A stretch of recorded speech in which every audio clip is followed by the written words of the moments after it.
on the internet. KNTK FM Firth, 93.7 The Ticket. 93.7 The Ticket, Fox, KFXL weather. Sponsored by John Henry's Plumbing, Heating, and Air Conditioning. Your Lincoln forecast for today. Chance of freezing drizzle throughout the day. Otherwise, cloudy skies. Matching high near 34. Tonight, decreasing clouds with a low around 23. And tomorrow, we'll see mostly sunny skies and a light breeze with a high near 45.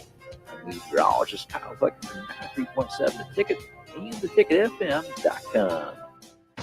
Attention all wing fans! Buffalo Wings and Rings has daily specials that will make you want to stop in on all days of the week.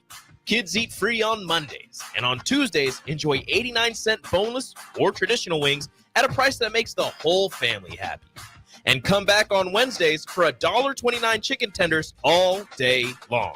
Get to Wings and Rings today at 68th and O or in Williamsburg Village.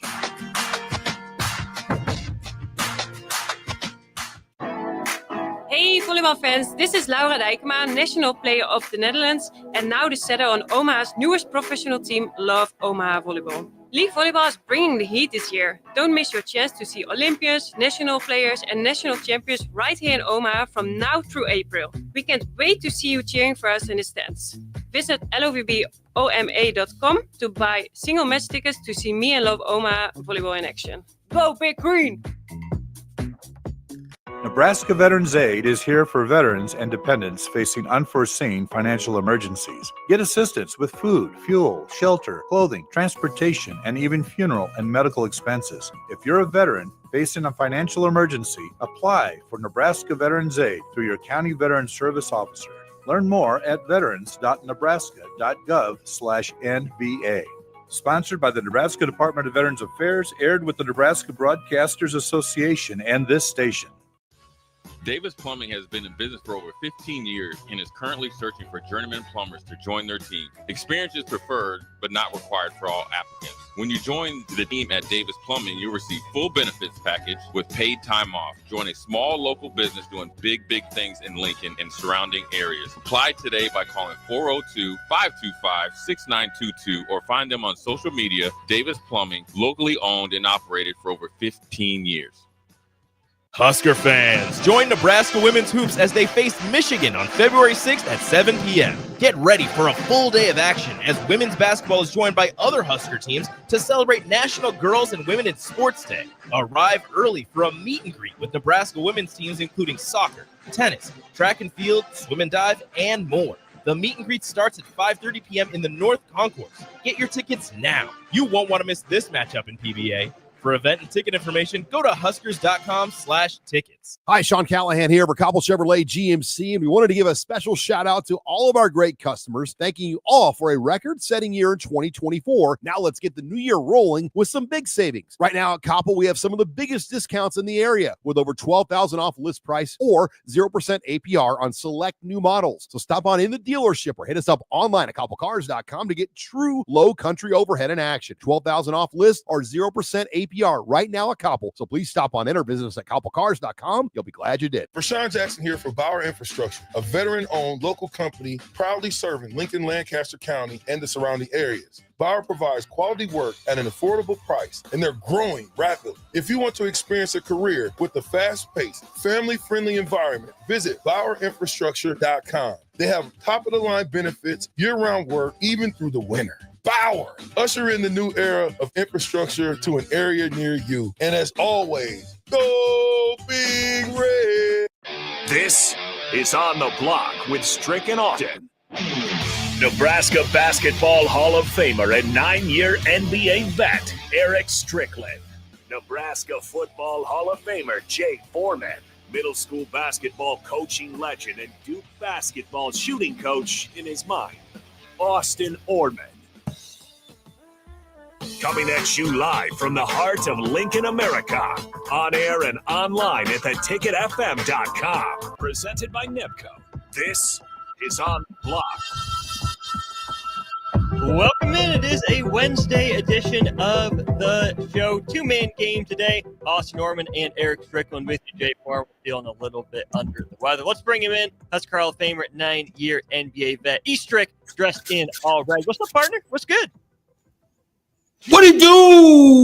Austin Orman, what's happening, man? It's slick outside, good son. It is absolutely slippery and sliding. Eric Slickland. And yeah, and so in essence, man, it just has to be you and I for the pick and roll. Strictly E Stricky is running the pick and roll, and Austin is rolling. And are you popping or are you rolling to the basket, man? Are you dunking or are you shooting? Which one are you doing? I got to read the defense, Stricky. That's what I am. I'm a read and react type of player, right? You can't pigeonhole me. I know you look at me and you're like, oh, this guy's just pick and pop. This guy's not going to set a screen. He's just going to ghost. He's not going to slip. He's not going to put body on someone. No, I'll stand there because you know what? You know who gets open, Stricky? The best screeners get open. I know if I put a body on your defender that you're going to have a head of steam going downhill. That means if your guy tries to fight over real hard, I can pop. Or if they're being lazy, guess what? I know you'll draw an extra set of eyes. That's either kick out to the corner or I'm coming late down the rim to rock it. There it is. Hey now. That wasn't nothing other than I just had, just a quick little cough. It was that's all. We will talk plenty of basketball here in hour number 1 of the show before plenty of football and baseball in hour number 2. This is On the Block, brought to you by Nebco. They've been in Nebraska since 1908, fourth generation family-owned and operated company, supplying the construction industry with all the materials they've needed again since 1908. 402-464-5685 if you want to be a part of the conversation. Speaking of black ice and being slippery, Stricky, that's the game Nebraska men's basketball has tonight on the road in Seattle against Washington. This is a team that's 11-10 overall, 2-8 in the Big Ten. Coming off a win, though, on Saturday. They went to Minnesota, beat the Golden Gophers 71-68 in the barn. The reason I say it's a slippery, slick kind of matchup for Nebraska, Huskers are favored. They're on the road. The record's better. Nebraska's been playing better as of late. Washington just came off a 6-game losing streak of its own. But, Strick, after 2 consecutive ranked wins for Nebraska, this is the perfect opportunity for the Big Ten schedule makers to say, gotcha, because they go to a team without a number by their name. It's a late tip-off. It'll be a 9:30 Central Time tip-off, 7:30 out there in Seattle. This is like the perfect letdown spot, perfect sort of trap game for Nebraska. I'm fascinated to see how the Huskers handle it tonight. Well, like you said, it's amazing. I mean, we literally thought that they were on their last leg. They were waving goodbyes. If you watch any of the movies, they were coughing on the bed and they were just saying, just like what's his name? Marlon Brando, was laying on the bed. Like, just take care of the family. It was like it was over. It seemed like it was done easy for the Husker basketball team. And then all of a sudden, boom, they come to life. And what's beautiful about it is it's the little things that you don't recognize, though, Austin. Like, for example, back-to-back wins against ranked teams. I mean, right now, they've beaten 4 ranked teams in a season. Mm-hmm. That ties a record that goes back to 98, 99. You know what I'm saying? Where they've tied it and they've done it 3 other times, but it's crazy when you look at it. And also you're looking at the fact where they've won multiple games against ranked foes 3 of the 4 past years. They're 9-9 of the last 18 games against ranked teams. That goes back to March 1st, 2022. So like we don't realize those little things like that, right? Mm-hmm. And we just kind of look at the overall. We know that they're trying to make adjustments. You see Mia jumps in one game, doesn't play in another. So it looks like he's understanding his personnel and he's trying to figure out matchups and how they can match up against specific teams and what they do well and what they don't. Maybe it's rebounding. So, you can see that he's trying to find ways for them to do that. I love the execution that they had in the last game. You want to see more of that. Definitely some stuff that they saw where they could take advantage of. You can see that there were sets that were presented for that. So we want to see continuation of the adjustments that they've made that put them in a position right now. And what we do is we look at this from a standard of waves. We talked about this earlier, and I'll kind of fine tune my commentary in this area where we talked about the hodgepodge and the condensing of the Big Ten, how it, in that middle frame, 3-4 games one way can literally change the trajectory of what your team looks like. I mean, it looked like they weren't even going to be in the Big Ten. You make a little run, now you find yourself kind of back in the middle of the group. And so if you break through this stretch, now you've hit the hardest part of your stretch. Mm-hmm. It's still some tough games out there. What they have? Another couple of quad ones available? Four in a row after this one. Yeah. So they're going to have some opportunities there. But the one where it looked like they were really on their deathbed, that's the stretch that they just came out of. And I'm going to be honest, I didn't see it. I didn't see how they were going to get through Illinois. It just seemed like they were a little bit tougher, but Nebraska was a little bit tougher than them on that game. Mm-hmm. And I didn't see how they were going to get through Oregon, going out there to Oregon. I know those guys out there. I know Altman, and I know Stubbs, and I know they recruit well, and I know they love beating Nebraska. So it was good for us to go in there and get that done. What did Nebraska find going up to Oregon, right? Because this is now the second game of the West Coast road swing, Stricky, and we talked a little bit about the friction and the tension. Did you see some of that go away once Nebraska got on the road? And what can staying on the West Coast away from home for a few days mean for Nebraska? Well, I said that once they beat Illinois, if they go out there and they perform well, I mean, I didn't say they had to win in Oregon. I just said just to continue to build off what they did in the Illinois game. Mm-hmm. The Illinois game was I don't want to say dogfights because we know what happened with our boy Michael Vick. So I don't want to talk about that. I chicken cockfight, pause. Chicken fight, whatever you wanna call it, right? That was what that was. It was just throw them in the center, and whoever comes out victorious, they just scrapped. It was ugly. It wasn't pretty. It was just, get the dub any way that you can. That's what they did against Illinois. What I saw that was different against Oregon is there was a confidence in them. There was no bad body language. It was like it's us against the world. It was like you felt like they liked each other again. Like, I knew there was tension before. I didn't see that in that game. It looked like, there was we in this together. We all we got. CMB. If you watch New Jack City, you know what I'm talking about. We all we got. That's what it felt like in that game. Now and let me you just stay out there, and that's where you get that. It's you get to go to the movies together, get to hang out, maybe play some video game, chill, eat some dinner, talk, laugh, giggle, get in the pool, throw a couple people. You get to do that type of stuff when you stay on an extended road trip, similar to what they had down in Hawaii.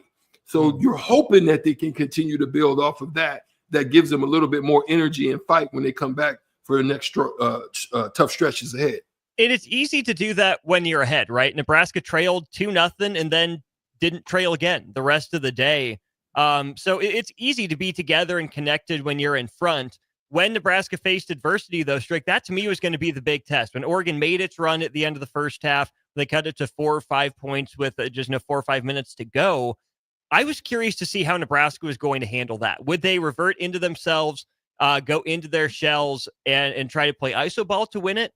Or would they stick to what got them there? And they played connected. They played together down the stretch. It was 3 or 4 different guys hitting free throws to help ice that game.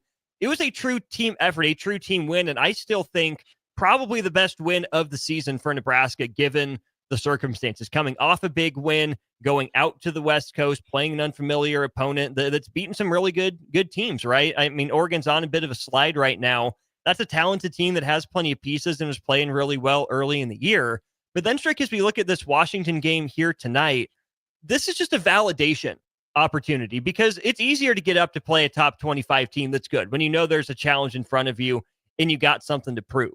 But to me, if Nebraska is able to take care of business tonight, Huskers only open as about a 1.5 favorite over Washington on the road.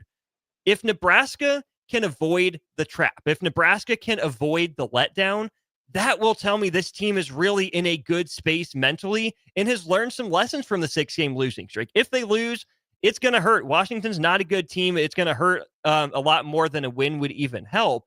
But this is a veteran team that earlier in the season, Strick, I said I trusted that Nebraska would win the games that it should, that it wouldn't lose to inferior competition. Tonight's another chance for Nebraska to put that to the test. That they're the more talented team. They're the deeper team across the board. Let's see the Huskers go out there and back up what they've done the last 2 games by taking care of business tonight. Yeah, there's really nothing. That's it. I mean, it's really a test of your mental fortitude. That's why I'm glad they're on the road as opposed to at home. They need to continue to rebuild what they built there on the home front.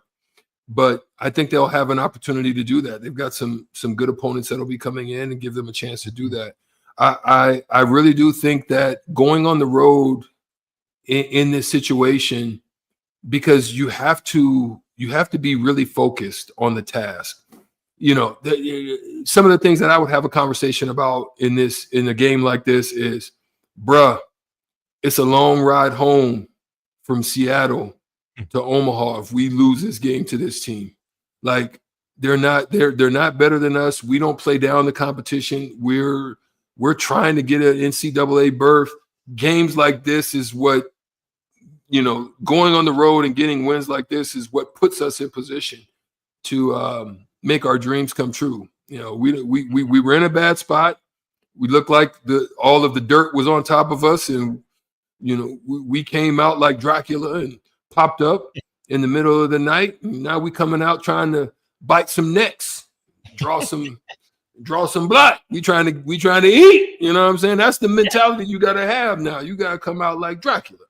And so that's what this type of road game will position them to be able to do.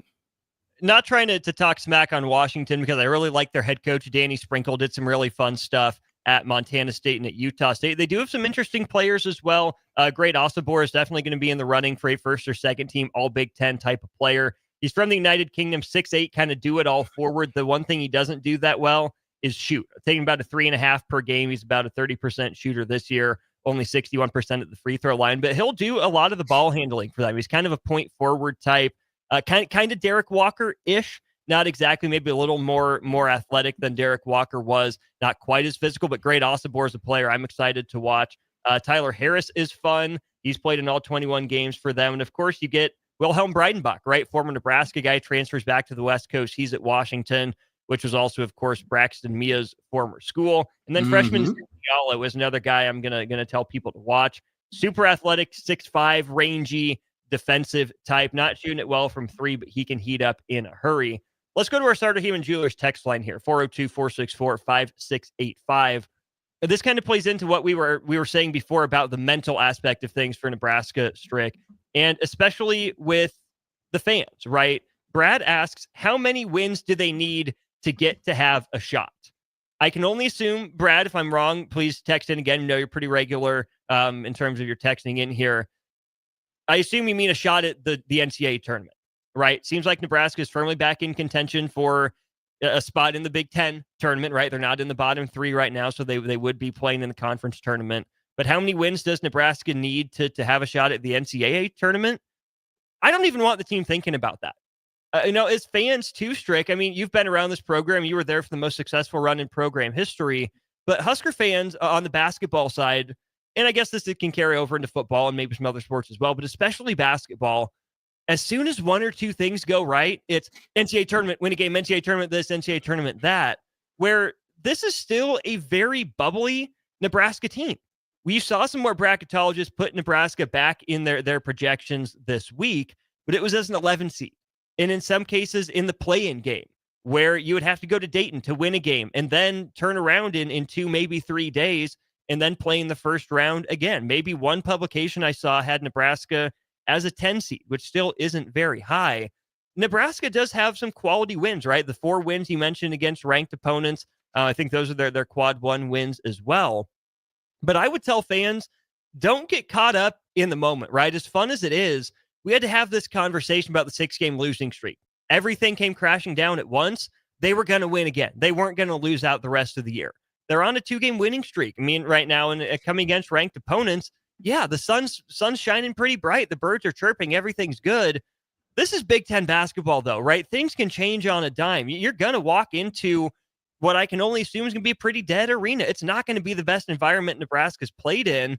So I think it's equally as important for the players to keep their heads about them, not get so caught up in, being front runners and, oh, look at us. We're swaggering again. We're good. We beat 2 top 25 teams. Everything is solved. Every night is going to be a war. Washington can cause some problems for Nebraska. They've got some interesting pieces, even if the record doesn't bear it out. You get a couple home games after that, but Nebraska can't afford to look ahead past this game. And I would say the same thing for fans.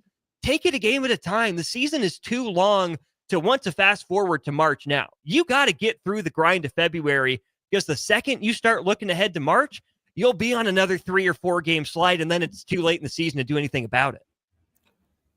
Well, let me just say that this team has looked pretty good in February. This has been a team that their record in February has been absolutely phenomenal. Let me just throw that out there. I did have a note of it. Okay, yeah, here it is. Over the last 3 seasons, Nebraska has actually played some of their best ball in February, and they're going to need to continue that, where they've gone 17-11 in Big Ten games after February 1st. And that's 6-2 in 2023 and 7-3 last season.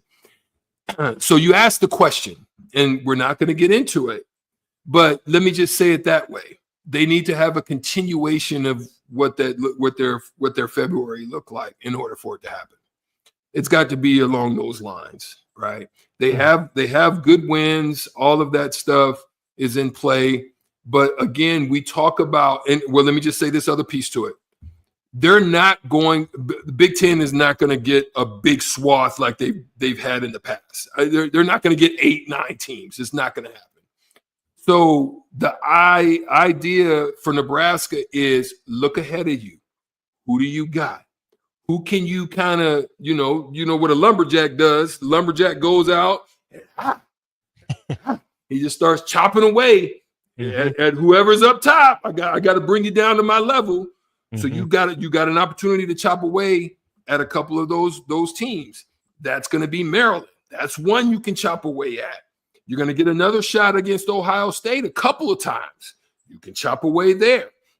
You're going to get a revenge factor, and you better come with some revenge against Wisconsin. Chop away there. Those teams are pretty solid right now. Michigan, Wisconsin, very tough. But you're going to get another shot at them.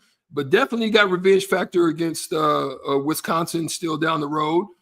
Wisconsin's off the schedule to get Iowa on senior day. Oh, is it Iowa? Oh, yeah. Did I miss it? I thought they had Wisconsin. Not again. They already had them. Oh, they don't get them. Oh, that's all right. But they do get Michigan. But everybody else is right there with you. Your job is to I'm trying to think. You know what the ants do when ants are like trying to go across water, or ants are like, they'll build their own personal bridge. You got to step on people to get across. That's what they're going to have to do against the mid-tier. They're going to have to step on Northwestern. They're going to have to step on so that they can cross the bridge and get to the promised land. There's some people they're going to have to step on. It's up to them to do that if they want to get back. Looking at Nebraska's remaining schedule, because I think, again, without looking too far ahead, just talking about the opportunity that's in front of Nebraska to stack wins. Obviously, Washington tonight, they have the worst record in the conference at 2-8. Then after Wisconsin, Nebraska will have Ohio State, who's 1 game better than Nebraska in the Big Ten at 5-6. Before that return game from Maryland at Pinnacle Bank Arena on Thursday the 13th. Nebraska will go out to Northwestern. The Wildcats a half game worse than Nebraska right now at 4-8, and just lost probably their best player in Brooks Barnhizer to a season-ending injury. They have pulled it together a little bit with a Nick Martinelli buzzer beater the other night, but that's a gettable game for Nebraska on the road. Go to Penn State, who started the year off hot and is trying to find themselves again.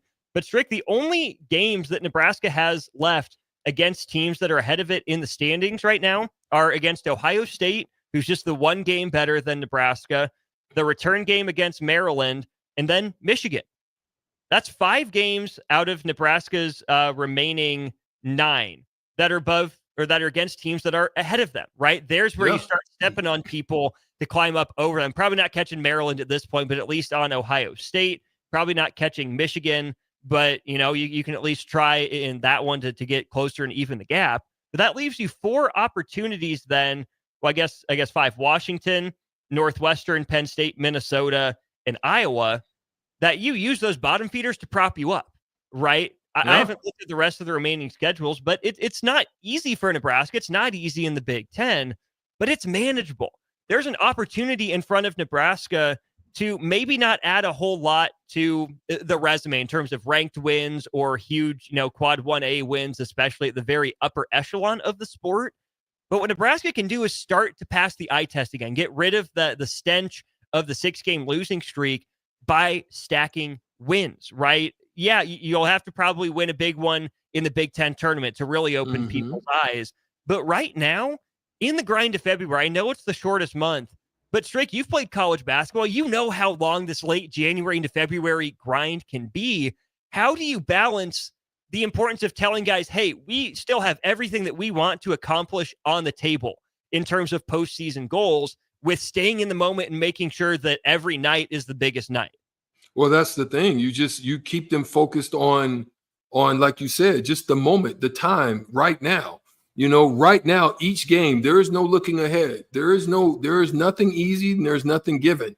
Each thing, you've got to go out and take it. So that's the mentality of you stepping into an arena, whether it be home or away, looking the opponent in the face. And, there's going to be some that's going to look at you like Mike Tyson used to. He's going to look, he's just going to stare you right in your eyes and see the weakness. And you can't show no weakness at any point. You got to say, I'm ready to bang. And you got to go into each and every game with that mentality. And no one out-scraps you. No. Yeah, that's what it's got to be.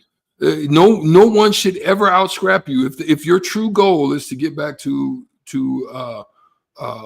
what you projected yourself or you envision yourself to be, and that's being an NCAA tournament member, you're gonna have to put all your own desires or wants aside. It's got to be about the team, and each game has got to be about us and scrapping to get those wins. It can't be about nothing else.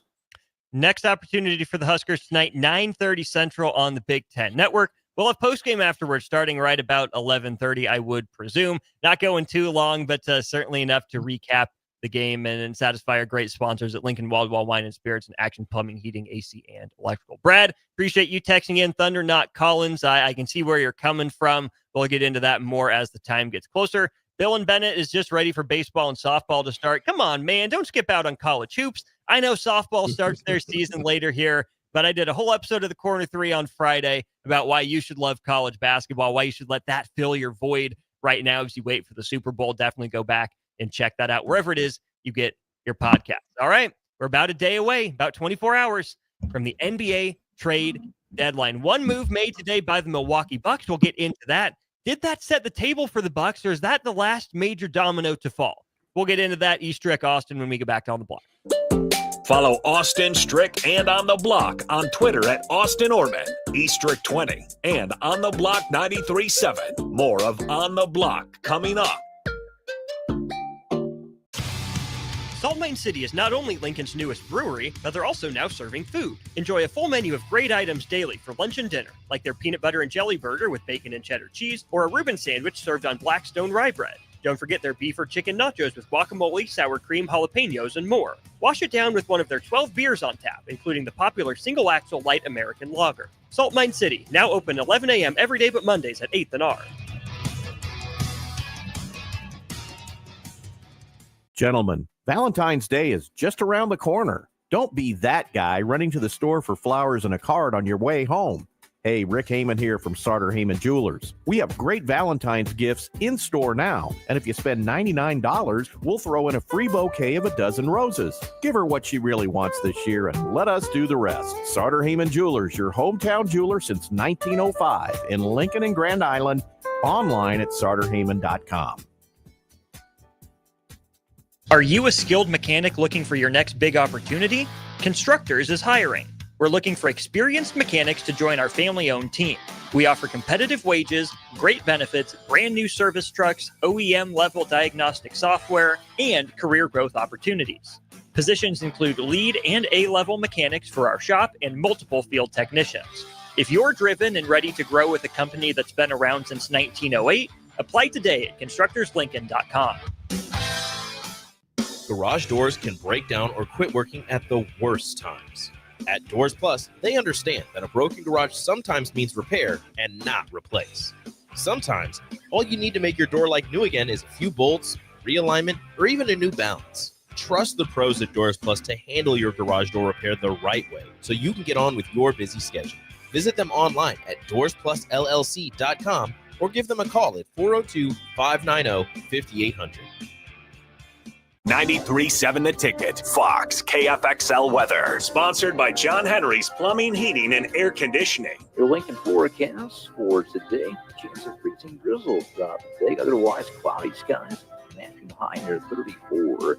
Tonight, decreasing clouds with a low around 23. And tomorrow, we'll see mostly sunny skies and a light breeze with a high near 45. And meteorologist Kyle Buck from 93.7 The Ticket and theticketfm.com. Attention all wing fans! Buffalo Wings and Rings has daily specials that will make you want to stop in on all days of the week. Kids eat free on Mondays, and on Tuesdays, enjoy 89-cent boneless or traditional wings at a price that makes the whole family happy. And come back on Wednesdays for $1.29 chicken tenders all day long. Get to Wings and Rings today at 68th and O or in Williamsburg Village. Perch Merch is your one-stop shop for all your printing and promotional needs in Lincoln, Nebraska. They specialize in screen printing, embroidery, vehicle wraps, window wraps, print collateral, promotional products, and signage. At Perch Merch, they are committed to delivering high-quality products and exceptional customer service. Their experienced team of designers and printing professionals will work with you every step of the way to ensure that your vision is realized. Call for a quote today at 402-217-5212 or go to perch-merch.com. When you need a new water heater, nothing beats the ProLine family of water heaters from A.O. Smith. ProLine models are built using commercial-grade components, meaning they're built to help you tackle your toughest days. No matter if you need a gas or electric model, A.O. Smith has a ProLine unit for you. A.O. Smith, innovation has a name. Call Wellman Plumbing at 402-434-2400 for a great deal on a water heater today. Again, that's 402-434-2400. Davis Plumbing has been in business for over 15 years and is currently searching for journeyman plumbers to join their team. Experience is preferred, but not required for all applicants. When you join the team at Davis Plumbing, you'll receive full benefits package with paid time off. Join a small local business doing big things in Lincoln and surrounding areas. Apply today by calling 402-525-6922 or find them on social media. Davis Plumbing, locally owned and operated for over 15 years. Husker fans, join Nebraska Women's Hoops as they face Michigan on February 6th at 7 p.m. Get ready for a full day of action as women's basketball is joined by other Husker teams to celebrate National Girls and Women in Sports Day. Arrive early for a meet and greet with Nebraska women's teams including soccer, tennis, track and field, swim and dive, and more. The meet and greet starts at 5:30 p.m. in the North Concourse. Get your tickets now. You won't want to miss this matchup in PBA. For event and ticket information, go to huskers.com/tickets. This is Bill Mitchner, Executive Director of Lincoln Lighthouse. Did you know Lighthouse provides multiple programs for students such as one-on-one tutoring and mentoring, as well as pro-social skill exercises, while providing them a nourishing meal and a safe space during all months of the year, even during school breaks? Learn more or contribute to Lighthouse at lincolnlighthouse.org today.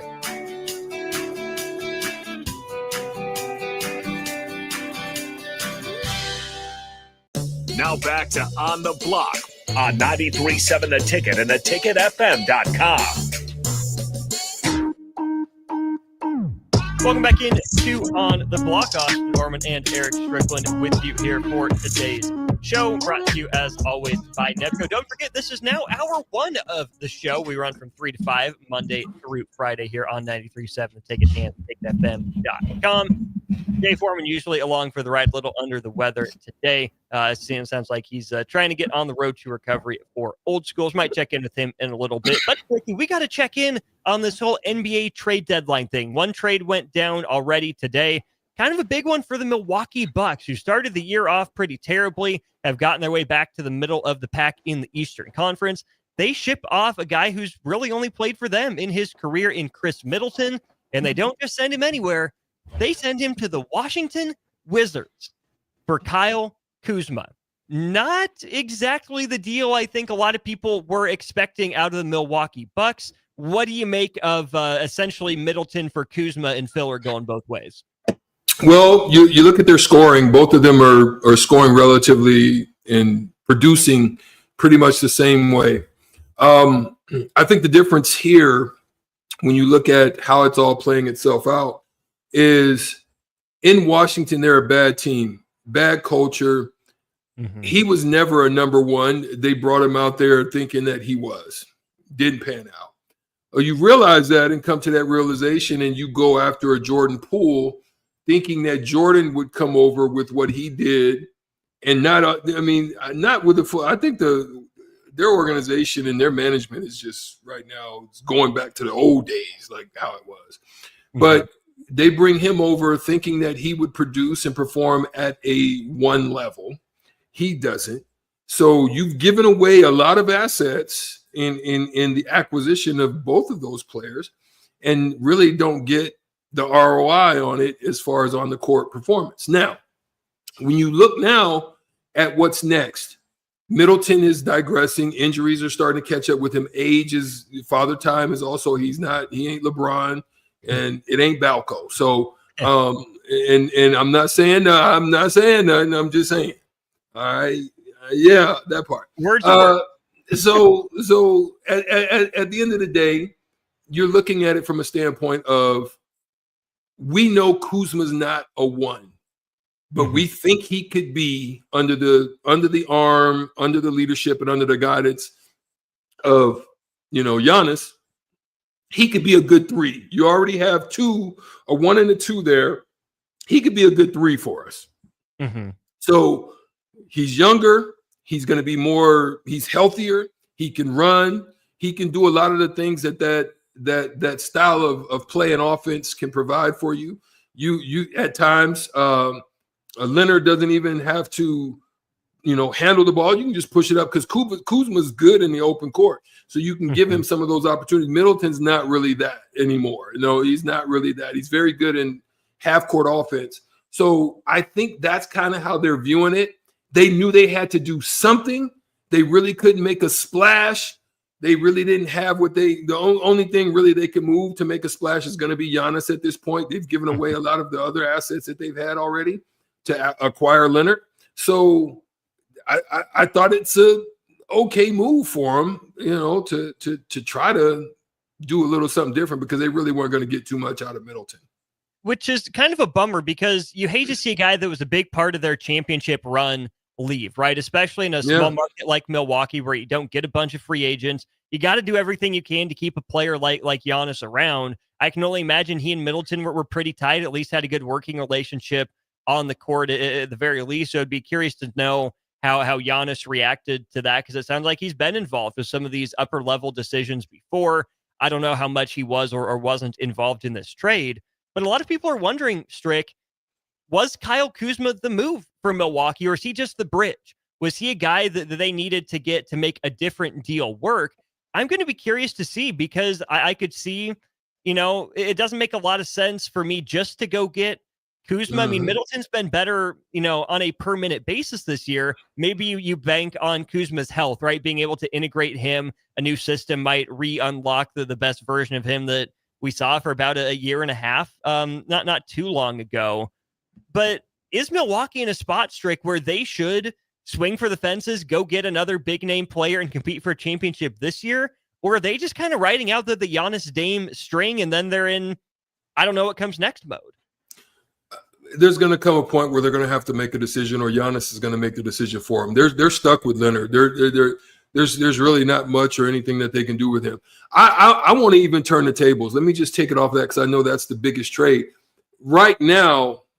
I've got to figure that every major star in the NBA, every major star, every major superstar, whoever you are, you've got to be, it's kind of like the waters have been muddied up a little bit. And it's like there's sharks in the water, but you can't see them. It is not Bora Bora. It is not the Caribbean Isles. Look, you're in the deep waters of the Pacific, and it's muddy and murky. You don't see because that blindsided so many people that every star at this point's got to be saying to themselves, I don't know when the call can come. I might be sitting there having dinner with my wife or my friends or my homies, or if I'm James Harden in the spot, everybody right now has got to be looking around saying, bruh, if that can happen, any of us can get the act, except for Jimmy Butler.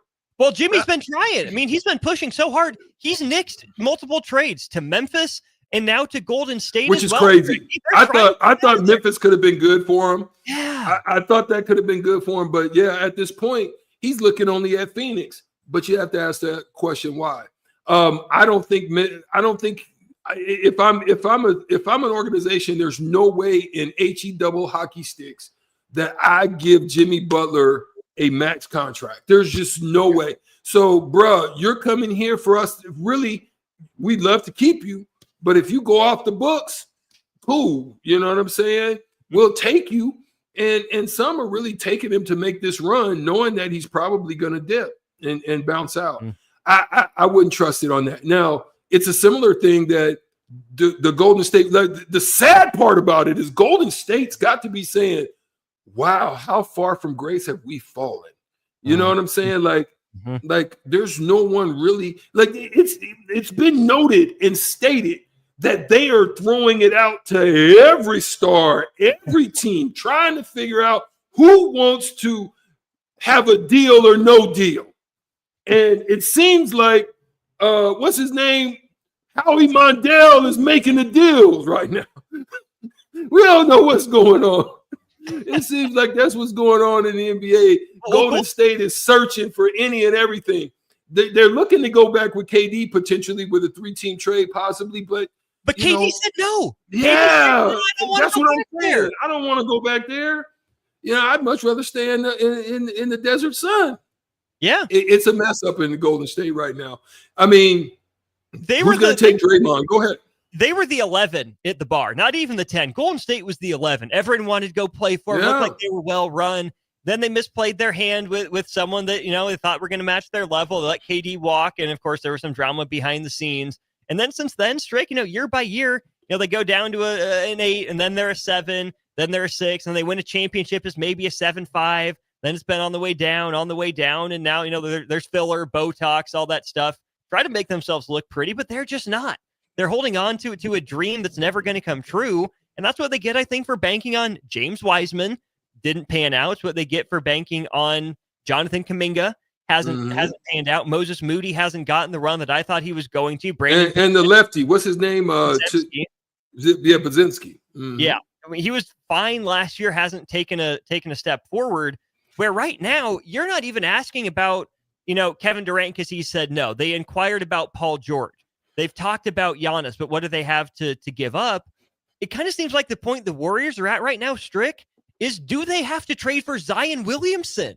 And all the questions that come with him. What a fall from grace. What a fall from grace. I think the ones that are really interesting, and it's deep underground, Harriet Tubman leading the charge in the underground right now. We don't know who we going and what house we going into, but there's some rumor mills that's out there. The rumor mills that are interesting is potentially LeBron walking from LA, getting back with AD and doing the doggone thing in Dallas. We don't know if that's the case. There's a rumor. And there are also some conversations about KD. I don't think it happens, but you never know in today's landscape what could happen and what couldn't. Hey, LeBron's had 8 years. I personally don't think Dallas wants to be good, Austin. I think Dallas is I I think it's a sad day in the NBA. You know, real talk. I think it's a sad day in the NBA because it's. I think it's something that's potentially coming to college football, where you're talking about billion-dollar owners that really don't love the game because they have other things in mind.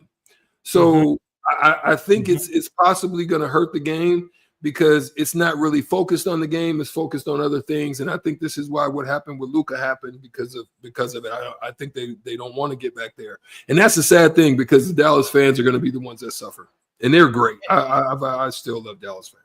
Well, they don't deserve it, and Dallas was set up to continue the success that they had, with Dirk and beyond, right? They found their successor in Luka. They overlapped for a year. They had it set up for him, and they're willingly throwing it away. And it's one thing if it's a place like Charlotte that's barely gotten off the ground.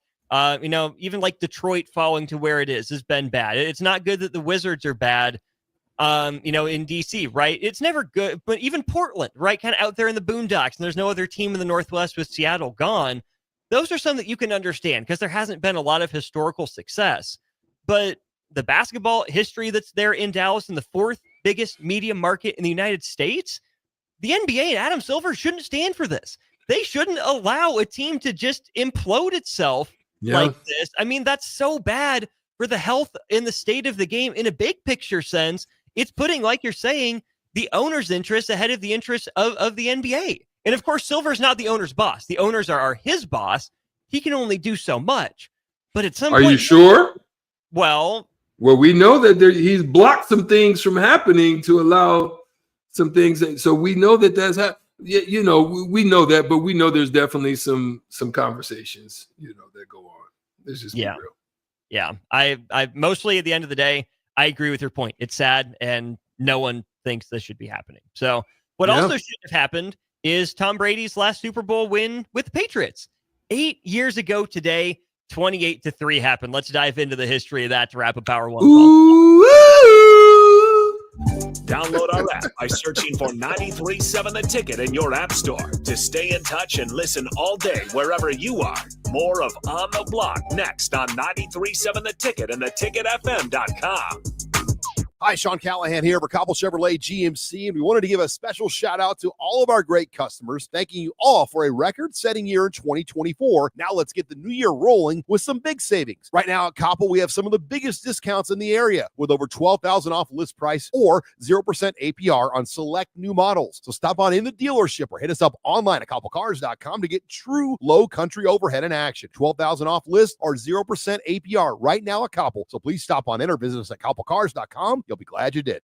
Step into healing at Prairie Orthopedic and Plastic Surgery. Our team of top-notch medical professionals turns pain into progress with state-of-the-art treatments and compassionate care. Visit prairieortho.com and discover the difference in quality orthopedic and plastic surgery services tailored to your unique needs.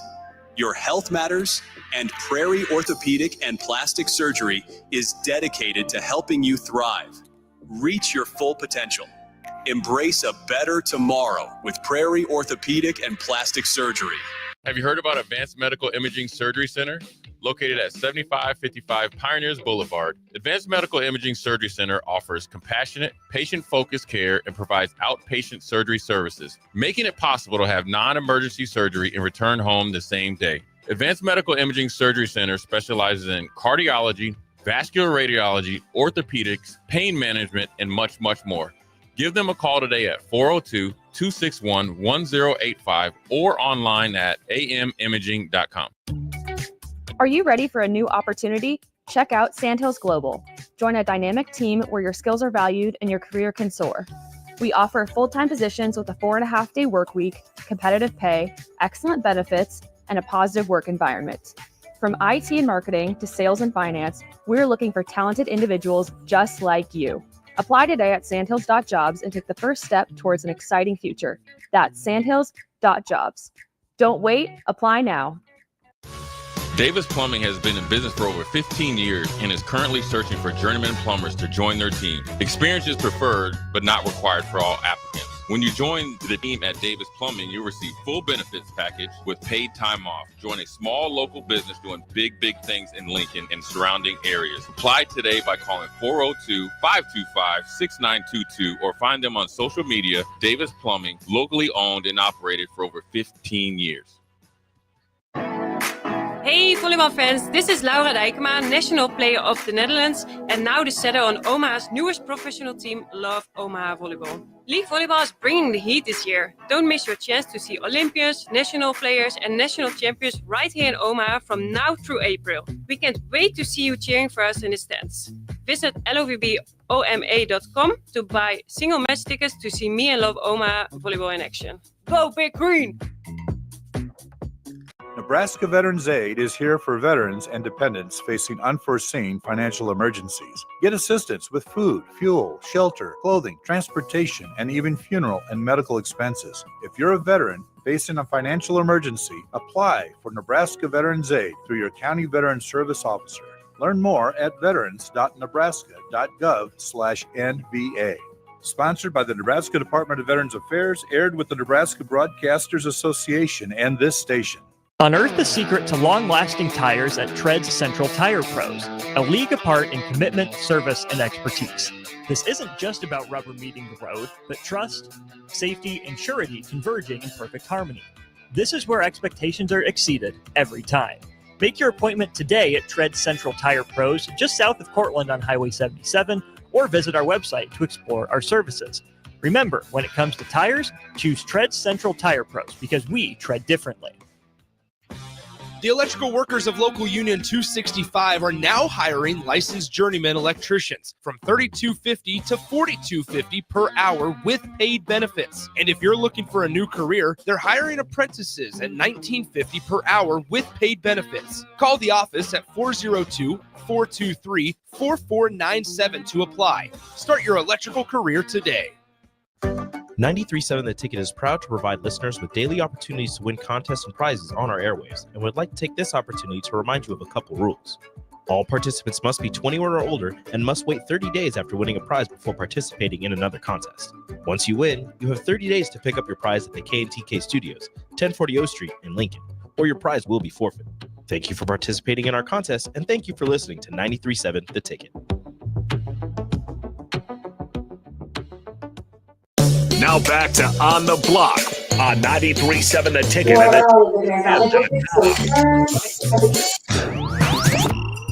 Welcome back one final time for hour one of On the Block. Got a couple Super Bowl squares here to give away. First question for the first person who gets it right at 402-464-5685. Who scored the New England Patriots' last two touchdowns in the Super Bowl 8 years ago today, Super Bowl 51? Let us know, 402-464-5685. Who scored the New England Patriots' last two touchdowns of Super Bowl 51? First person in gets a Super Bowl square. I know. Do you? No.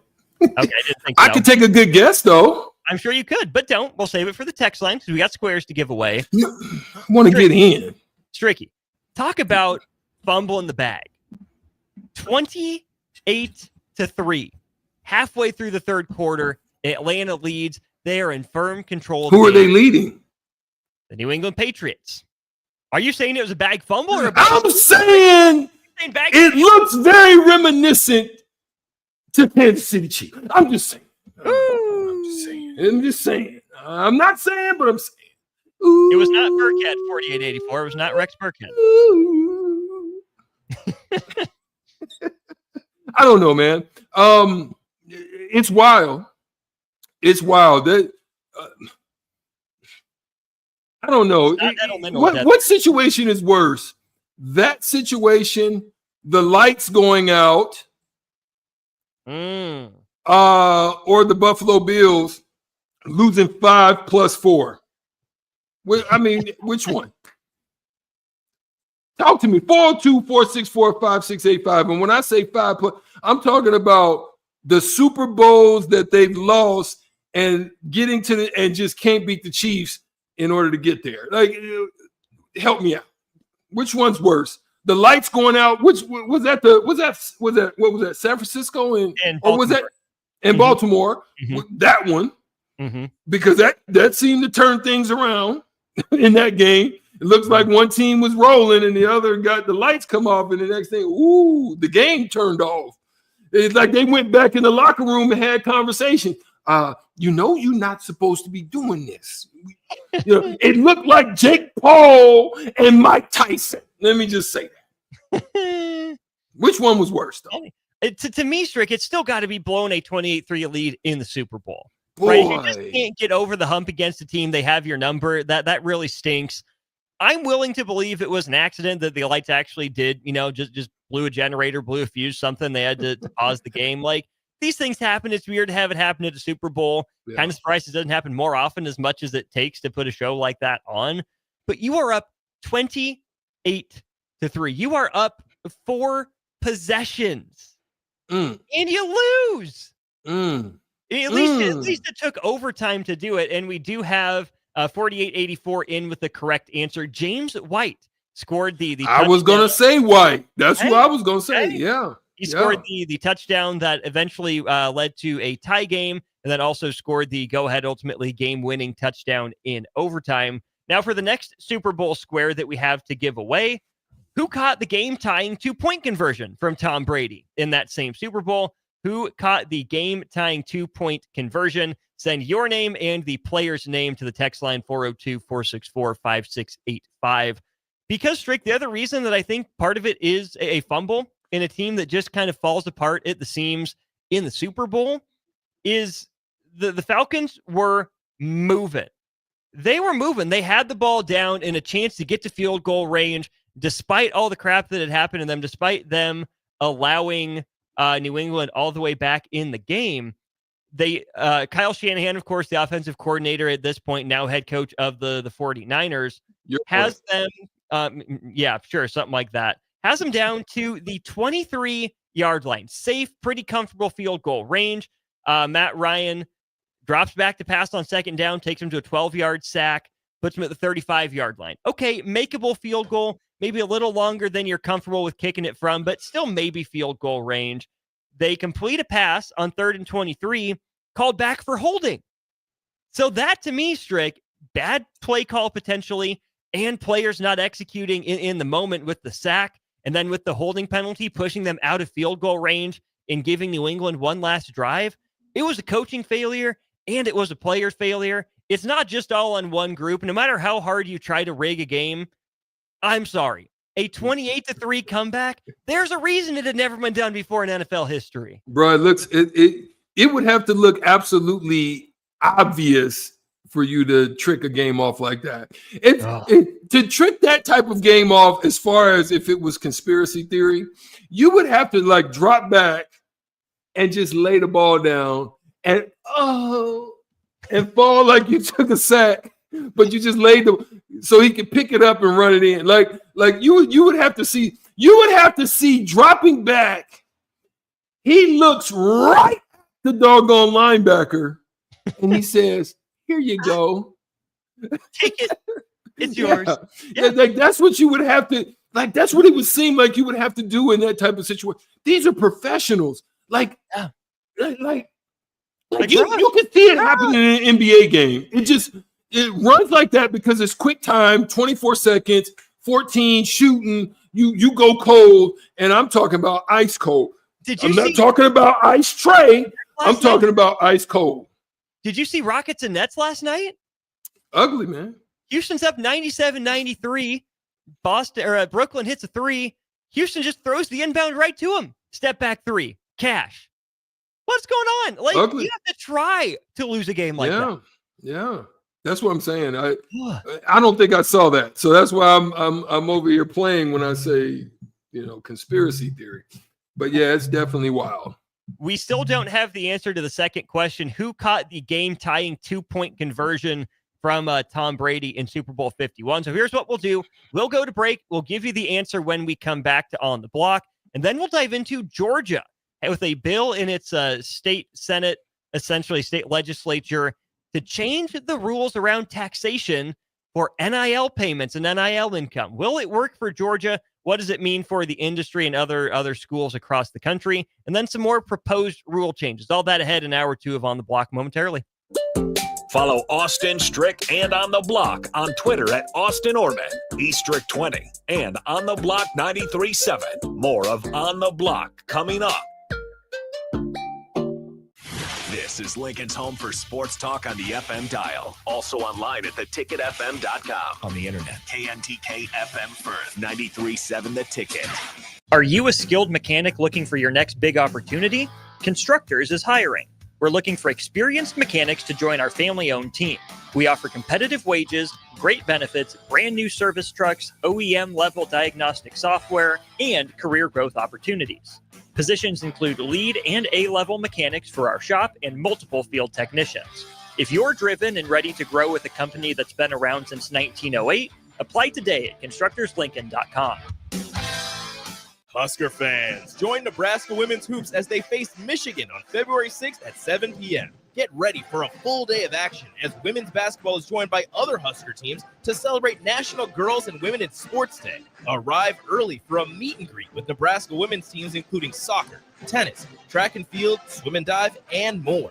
The meet and greet starts at 5:30 p.m. in the North Concourse. Get your tickets now. You won't want to miss this matchup in PBA. For event and ticket information, go to huskers.com/tickets. Perch Merch is your one-stop shop for all your printing and promotional needs in Lincoln, Nebraska. They specialize in screen printing, embroidery, vehicle wraps, window wraps, print collateral, promotional products, and signage. At Perch Merch, they are committed to delivering high-quality products and exceptional customer service. Their experienced team of designers and printing professionals will work with you every step of the way to ensure that your vision is realized. Call for a quote today at 402-217-5212 or go to perch-merch.com. Stop asking your friends if they're hosting a party this Sunday and come for the real party instead. Join 93.7 The Ticket for the big game at Wings and Rings at 68th and O this Sunday and walk away with great prizes just for showing up. Why worry about making a great spread of food for the game at your house when you can enjoy all the great wings and more at Wings and Rings? It's the big game party with 93.7 The Ticket at Wings and Rings this Sunday at 68th and O.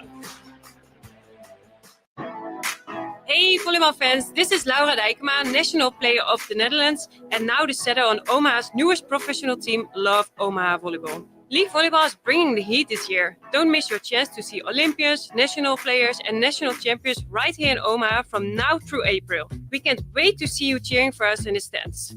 Visit lovboma.com to buy single match tickets to see me and Love Omaha volleyball in action. Go Big Green! Salt Mine City is not only Lincoln's newest brewery, but they're also now serving food. Enjoy a full menu of great items daily for lunch and dinner, like their peanut butter and jelly burger with bacon and cheddar cheese, or a Reuben sandwich served on Blackstone rye bread. Don't forget their beef or chicken nachos with guacamole, sour cream, jalapenos, and more. Wash it down with one of their 12 beers on tap, including the popular Single Axle Light American Lager. Salt Mine City, now open 11 a.m. every day but Mondays at 8th and R.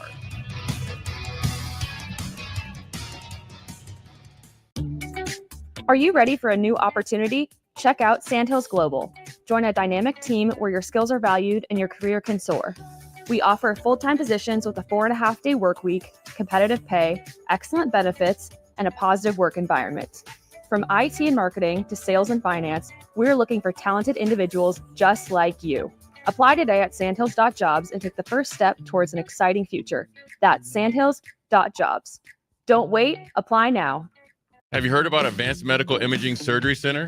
Located at 7555 Pioneers Boulevard, Advanced Medical Imaging Surgery Center offers compassionate, patient-focused care and provides outpatient surgery services, making it possible to have non-emergency surgery and return home the same day. Advanced Medical Imaging Surgery Center specializes in cardiology, vascular radiology, orthopedics, pain management, and much, much more.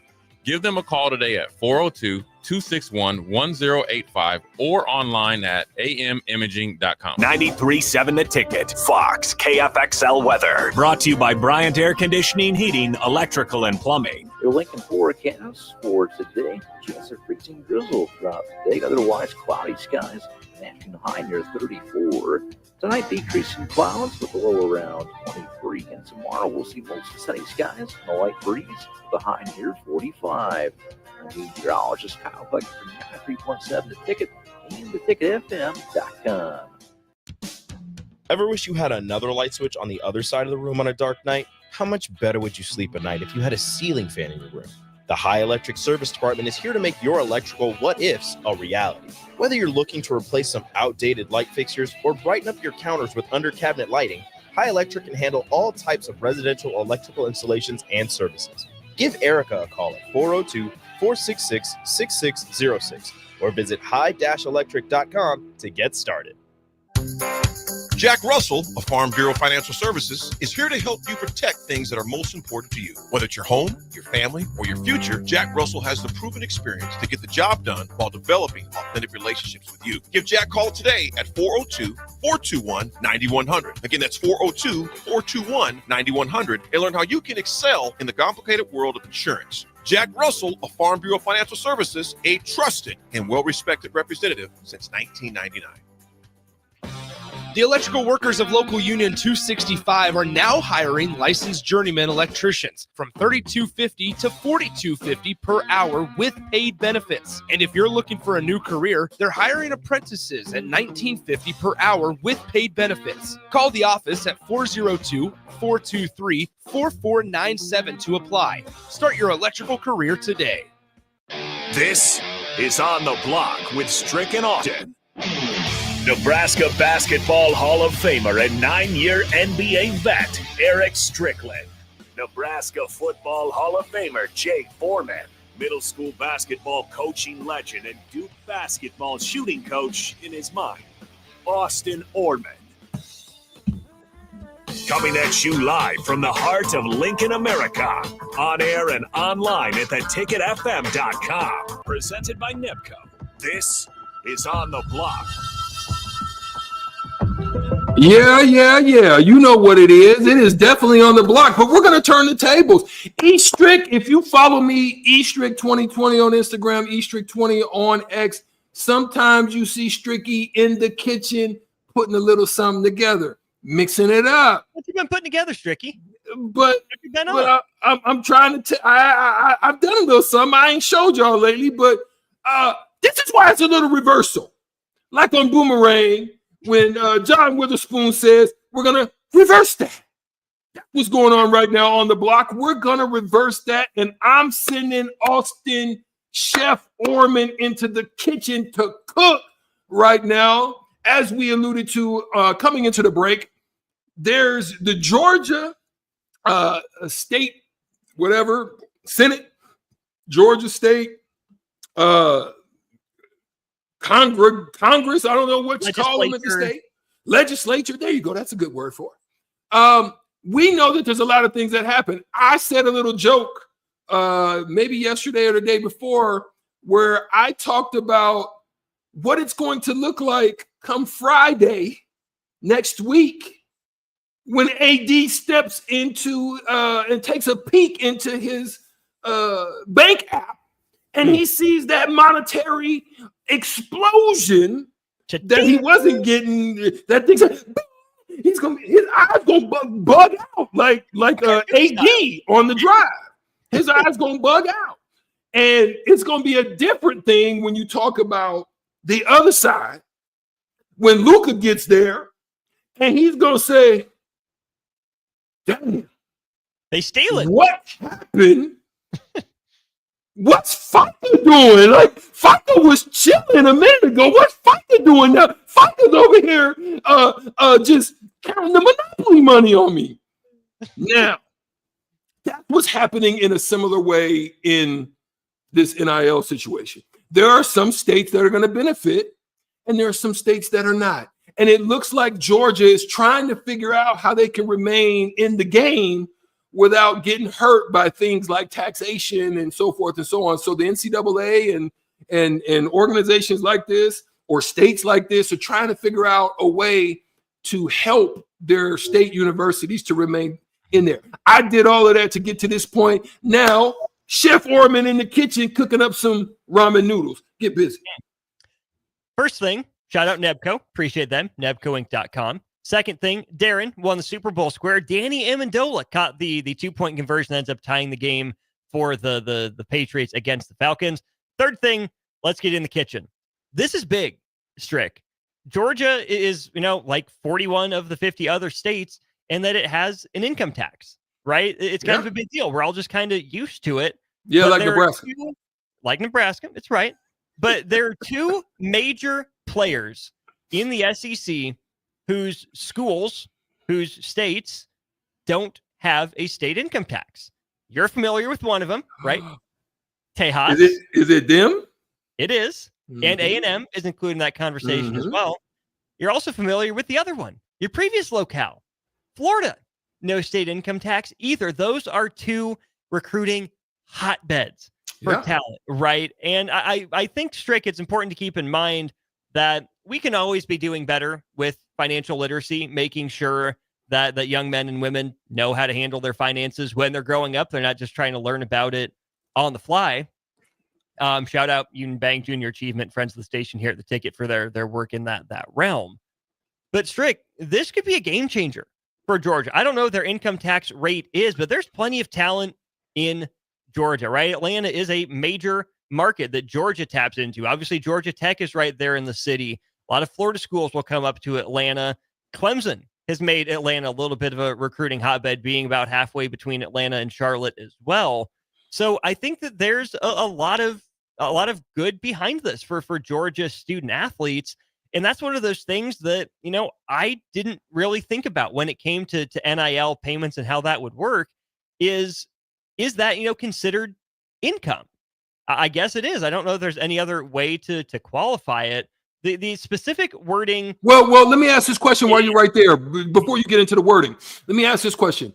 So now we're looking at this because I don't know if they've even really quantified or qualified whether or not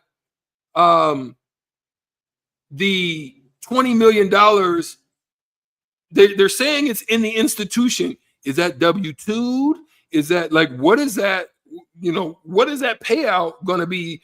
Because that's also a determination. Is it 1099? We're also trying to figure that out. So that's still crazy.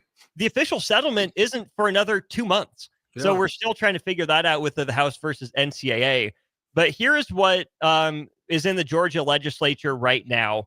A bill to be entitled an act to amend Chapter 7 of Title 48 as the official code of Georgia annotated relating to income taxes so as to exempt from taxable net income compensation of athletes for the use of the athlete's name, image, or likeness, to provide for related matters, to provide for applicability, to repeal conflicting laws, and for other purposes. That's just the thing, Strick, how this gets classified. Whether or not, this is true employment for college athletes, I think will determine a whole bunch of this. Because here's the thing, it's money. You just kind of assume it's going to be taxed. It's just kind of how our country runs. Which, okay, there's some good things from taxes, some positives and some negatives from it. And the university is going to want to be able to get some of the breaks that can come from that too. That they wouldn't. Yeah, just throwing that $20 million out there in the box. Go ahead. Mm-hmm. Right, but if this is tax exempt, is this the university trying to set itself up as a nonprofit, or is it trying to set up its student athletes as nonprofits that they can get write-offs for the $20 million or whatever it is? I can't imagine that would be the case. But for a school like Georgia that had a good year last year by any reasonable standard, but a down year by Georgia's recent standard, they love this. If they can say, when we tell you you're getting, $750,000 to come be a Georgia Bulldog, you're getting $750,000. You're not getting, $675,000 with 10% taken off the top or whatever it might be. Is that a big deal? It kind of seems like it, right? I mean, 75 grand is 75 grand. Obviously, not every school or every state is throwing around that amount of money, and especially not to that amount of players. But then, Strick, you think about some guys that are just kind of depth pieces that are coming in to compete for a spot that's weighing a, $100,000 versus $125,000. The taxes will be less in terms of the pure amount. Percentages is percentage, but maybe a depth guy would rather go get a full 100 from somewhere in, Georgia or Texas or Florida instead of having, that extra, 20% taken out in California, where you only see 100 anyway. So what's the point of, saying I'm getting 125,000, but really only getting 100 at the end of the day? I don't know how many student athletes care about this. I hope that more do moving forward, that again, financial literacy becomes a big piece of the NCAA or this break off of college football's education piece for young student athletes, because it does matter. You should know how your finances work, what you're getting, what you're not getting, how best to use it. So right now, I think it's really just a big deal for us for something to talk about, because it'd be interesting to see if Georgia can get away with creating this carve out. But then he'll be curious too, Strick, if this passes, will other states and other schools try to challenge this, right? On the basis of college football, right? Like, will Nebraska try to take Georgia to the Supreme Court to say, this is unconstitutional? You can't create a special carve out for this. I mean, that's creating special benefits that don't really exist. Is college football that important in the grand scheme of things? Oh, it's just a kid's game. It's a huge economic driver, for a lot of these universities that we want to think are doing a lot of good for the world in terms of education and preparing, young men and women to be leaders in the community. So right now, it's kind of trivial. Oh, cool. Maybe some Georgia players will get more of their money than they were getting before. But I do think there's the potential for some big long-term ramifications depending on how delicately or not delicately this is handled. Well, that seems to be the case. If organizations, NCAA, state universities, if they don't take into account and get ahead and start getting creative in their thinking, not just in the now, but what could come down the pike at some form of a lawsuit or some form of extra benefit. Like for example, there was a lot of things that they did in the NBA. There's multiple things that they need to consider. One, they still need to consider Title IX. Is it Title IX? 7? 9. Yeah, 9. They still need to consider Title IX and what the effects it's going to have as far as what you do with your institution and the institution's money. That's one. Second thing you're going to have to, it reminds me of, I remember when they negotiated a deal that would raise what they called the veteran minimum, and they raised that up.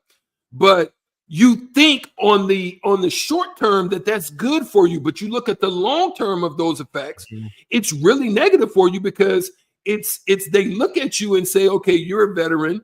What's the stat that they call voice over play something over player replacement?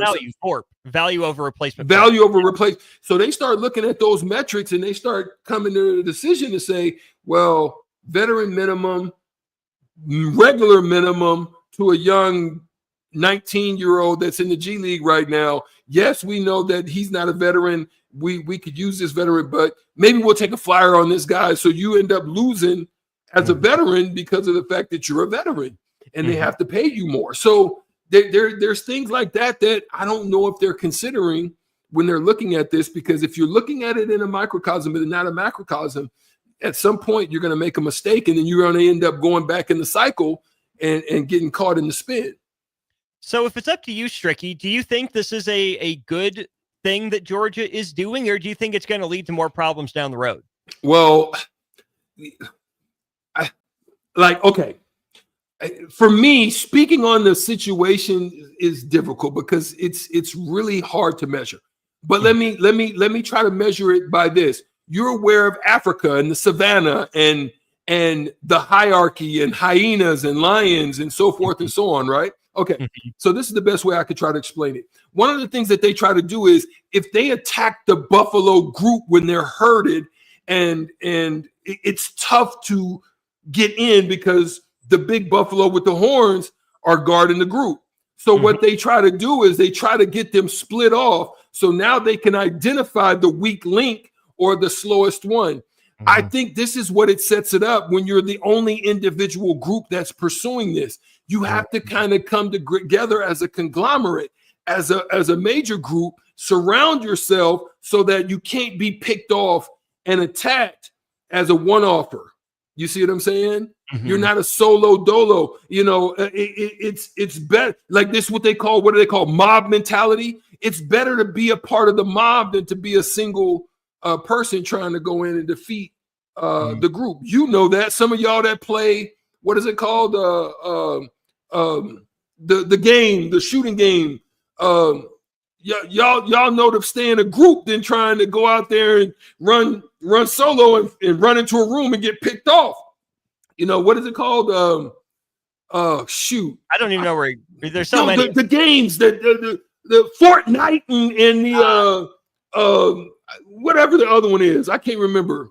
But you know what I'm saying? Where you're the solo guy, you get to just run ahead, and y'all don't run and check each other's corners. And I'm watching this side, and you watching that side. You get caught from behind because you done stepped out there solo. So I think this is where it's setting them up. I hope that's the best way that you can understand what I'm trying to say with what's going on with Georgia, because it's tough for me to really break it down and put it into any other form. I could just only give you kind of a metaphor or a way to look at it as to how you could get yourself in trouble in that situation. That's what it looks like to me. Are you thinking Call of Duty? Call of Duty. That's it. Mm-hmm. Yeah. I know the blockhead's always going to pick me up. Even if Austin drops the ball, blockheads. You have a different game in mind. So yeah, man. No, you know, that part. Barney says, I think this is going to lead into another problem. Do they think they're going to get tax-free? That'd be unfair to the working man.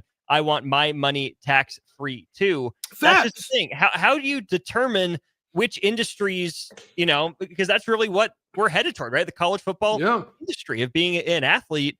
Certainly for the work they do, it's a multi-billion-dollar industry. They deserve some perks. I mean, we watch every Saturday. We have jobs talking about it. We're appreciative for them and what they do. It's fun to watch, and they certainly deserve some perks. But being tax-free, that's a huge perk.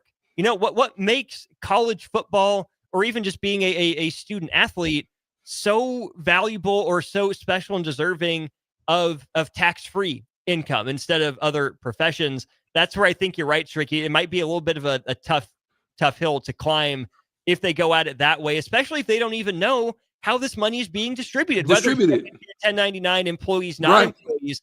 That's what makes this all so tricky to figure out. That's a fact. And so, like, for example, like they literally, when the early years of the NBA, like I used to be able to just, we all knew we got 4 tickets. I used to just be able to go and say, hey, yo, I got family in town tonight. You know what I'm saying? I need 8 or I need 10. And done. If the seats were available, no problem. 10. And then they started calling it a perk.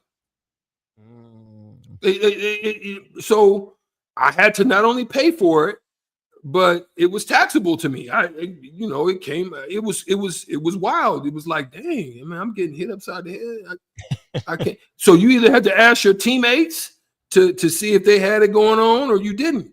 Same thing with there was things we used to do in college. Shoot, that money was tight in college. We could barely get some Domino's pizza. You ain't had no NIL. Yeah, no NIL going, man. So we had to try. Look, I got 2 extra tickets. What's up? You need that 50? You know what I'm saying? Yeah. I got 2 good ones for you, 50. That's a good little $100. That take you through the weekend. You know what I mean? So they stopped doing all that stuff for us, man. It was perks. They considered it. Mm-hmm.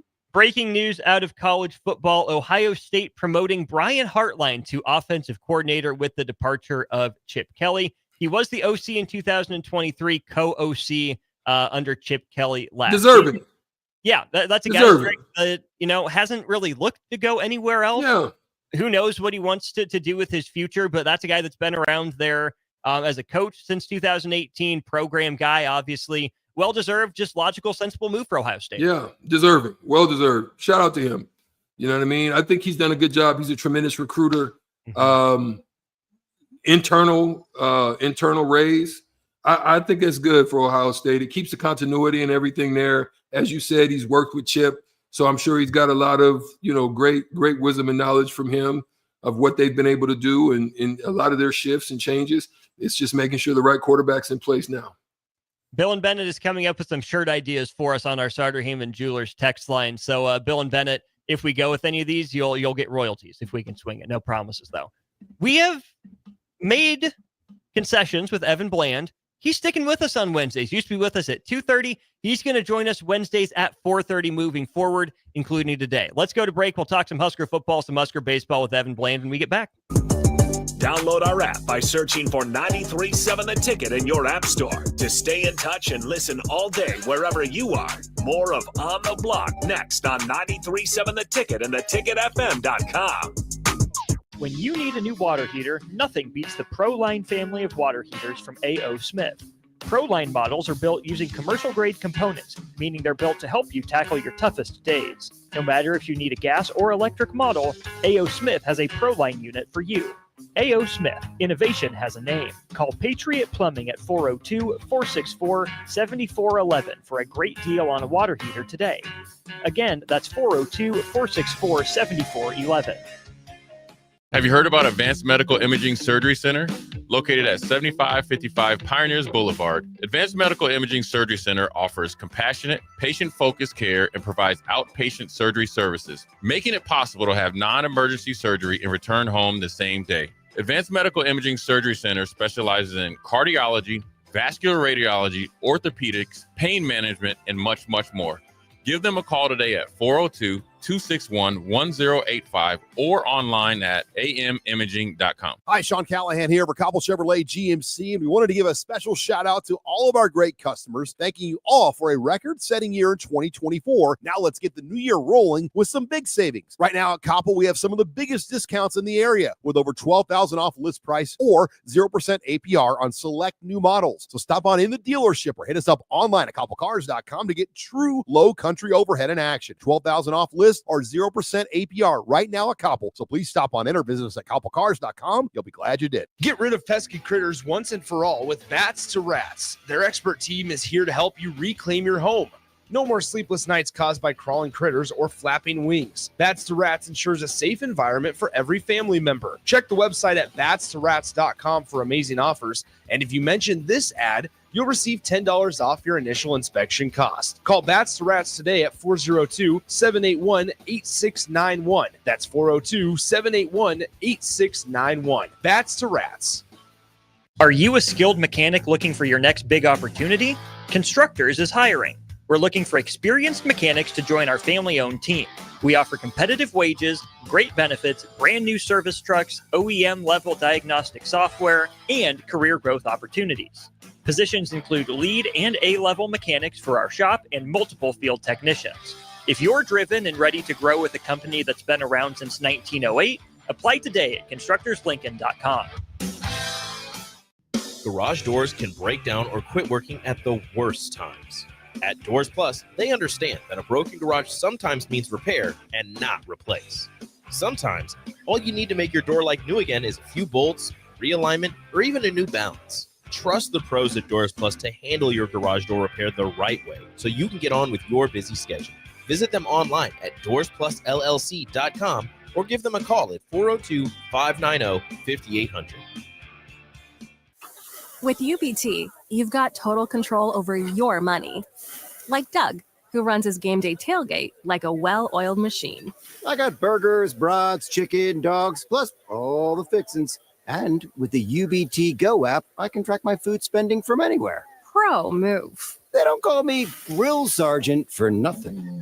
No matter your goals, UBT helps you feel good about reaching them. Union Bank and Trust. Member FDIC. February is American Heart Month, the perfect time to focus on your health. Even a small change can make a big impact on your heart health. Try adding a vegetable to your dinner or a no-salt seasoning. Looking for support in making these small changes? Join a healthy living program to learn about healthy lifestyle changes with a supportive and encouraging group. Search Chronic Disease Nebraska for more information. Paid for by Nebraska DHHS, aired with the Nebraska Broadcasters Association and this station.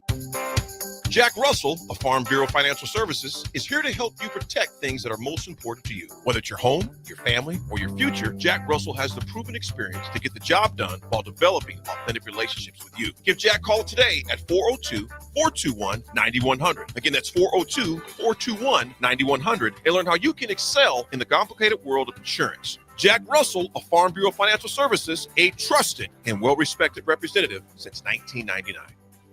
When you were a kid, clubs were cool. Robotics club and space club and stuff like that. But what do adults get?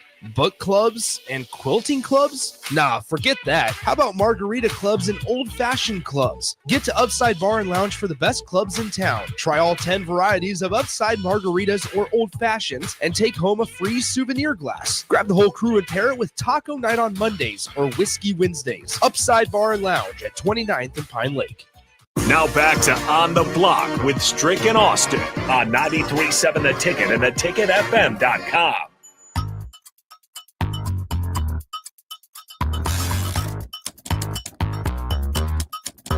We are back here during On the Block on a Wednesday. We're headed to our VIP line brought to you by Allo Fiber. That's where they understand the importance of exceptional service with local heart. I mentioned it. He's making the time change with us, Evan Bland of the Omaha World Herald.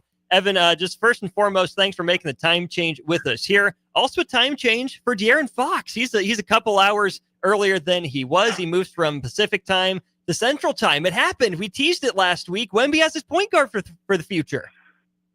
Man, that was a big move. They didn't give up a ton for it. It was, to me, that sort of signals the end of maybe the rebuild phase of what the Spurs were doing into something a little bit more. I know most NBA fans probably aren't going to feel sorry for the few down years the Spurs just had, but it's fun to see them kind of get back on the track, and Fox is going to be a fun guy to watch for a while. To be completely fair, I think that NBA fans will have a little more sympathy for the Spurs than, say, the NFL fans will have for the Patriots. I think the Spurs, for the most part, have done things the right way. There's not a lot to disrespect about them, like, say, what was going on up in Foxborough.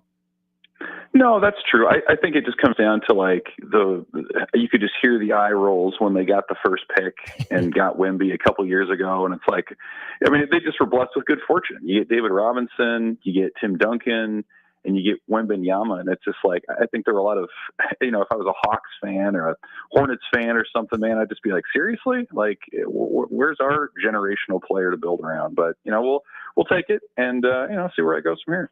And to be completely fair, the one team that no one is sorry for right now, the Golden State Warriors, the Effort Kings, they're trying. They're letting you know how hard they're trying. But, hey, props to San Antonio for getting something done. Yeah, exactly. And, I think a lot of franchises would say, hey, let's just wait another year. We're ahead of maybe what our plan was. And so they had a ton of draft capital, a lot of young players, a lot of assets. And they didn't have to give up a ton to do it. So, like, you have to be doing the work to be out there, seeing what's available. And to me, like, the most encouraging part is Fox wanted to come to San Antonio. This wasn't a deal where they kind of strong-armed the Kings or overwhelmed the Kings for him. Like, to me, this is just the beginning of guys that are going to want to play with Wembanyama because of just how amazing he is. And I didn't think that'd probably come for another year or two. So pretty neat to see, his star already attracting other talent. All right, on to Husker baseball here. What's in the wheelhouse? Just about 9 days away from first pitch of the Huskers season. Evan, there's been a lot recently about the JUCO waiver, right? That got brought to light by Diego Pavia at Vanderbilt. Plays his JUCO years, then goes to Vandy, challenges the NCAA. And as of right now, if you played in junior college, that doesn't count against your eligibility clock. Something we've talked about a lot on this show and then on this station has been Nebraska baseball's, reliance on the JUCO ranks to add to the roster year after year. How does this waiver that's in place right now by the NCAA, this, erasure essentially of the JUCO years from the eligibility clock, how does that affect Nebraska now and moving forward?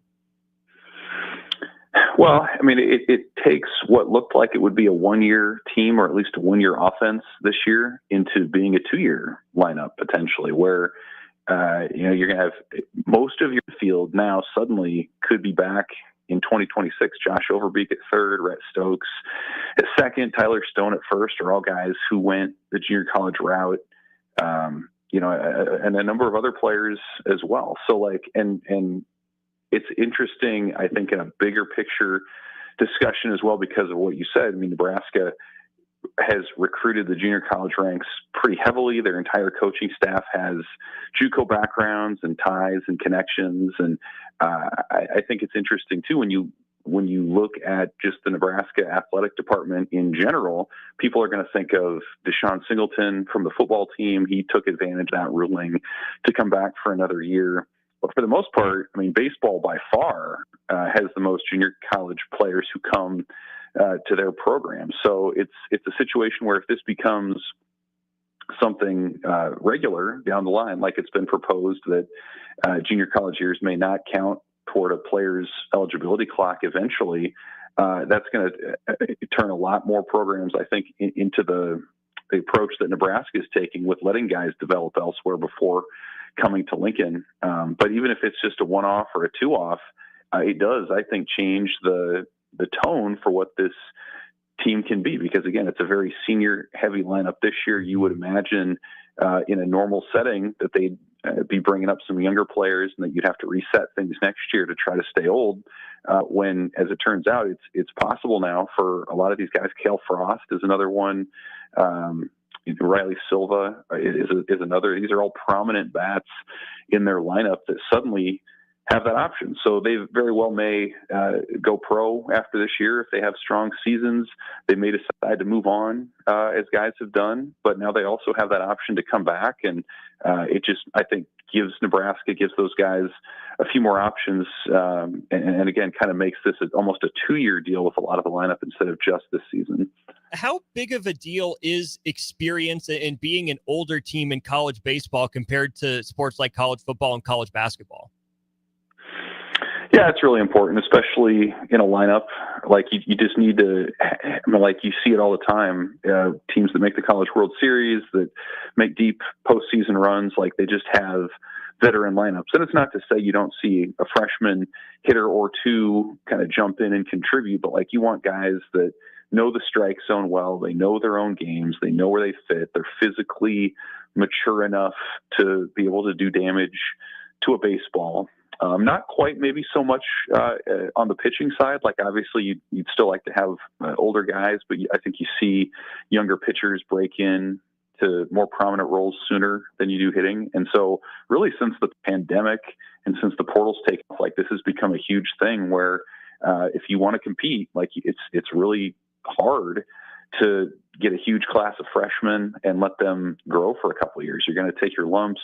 Nebraska felt that in 22 when they were having a down season coming off of that Big Ten title in 21. So I think that's been a real emphasis for a lot of these programs at the top is to get that veteran presence in there, guys who've logged hundreds of college at-bats and plate appearances. And so, again, like Nebraska's in a good spot in that way this year.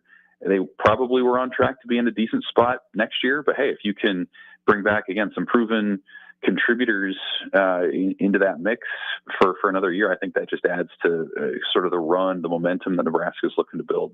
We're talking with Evan Bland of the Omaha World Herald. He's with us on our Allo VIP line. D1 Baseball put out their Big Ten preseason projections today, Evan. Oregon picked to win the conference, Nebraska number 2 right behind them. And then 3 other teams that they project to reach regionals, Indiana, Michigan, and last year's Big Ten Conference Tournament runner-up, Penn State. When you look at 5 bids, that would be kind of a high water mark for the Big Ten, wouldn't it, in recent history at least? Yeah, for sure. That would tie their high water mark, I think, ever. They've done it a couple of times in the last 10 years.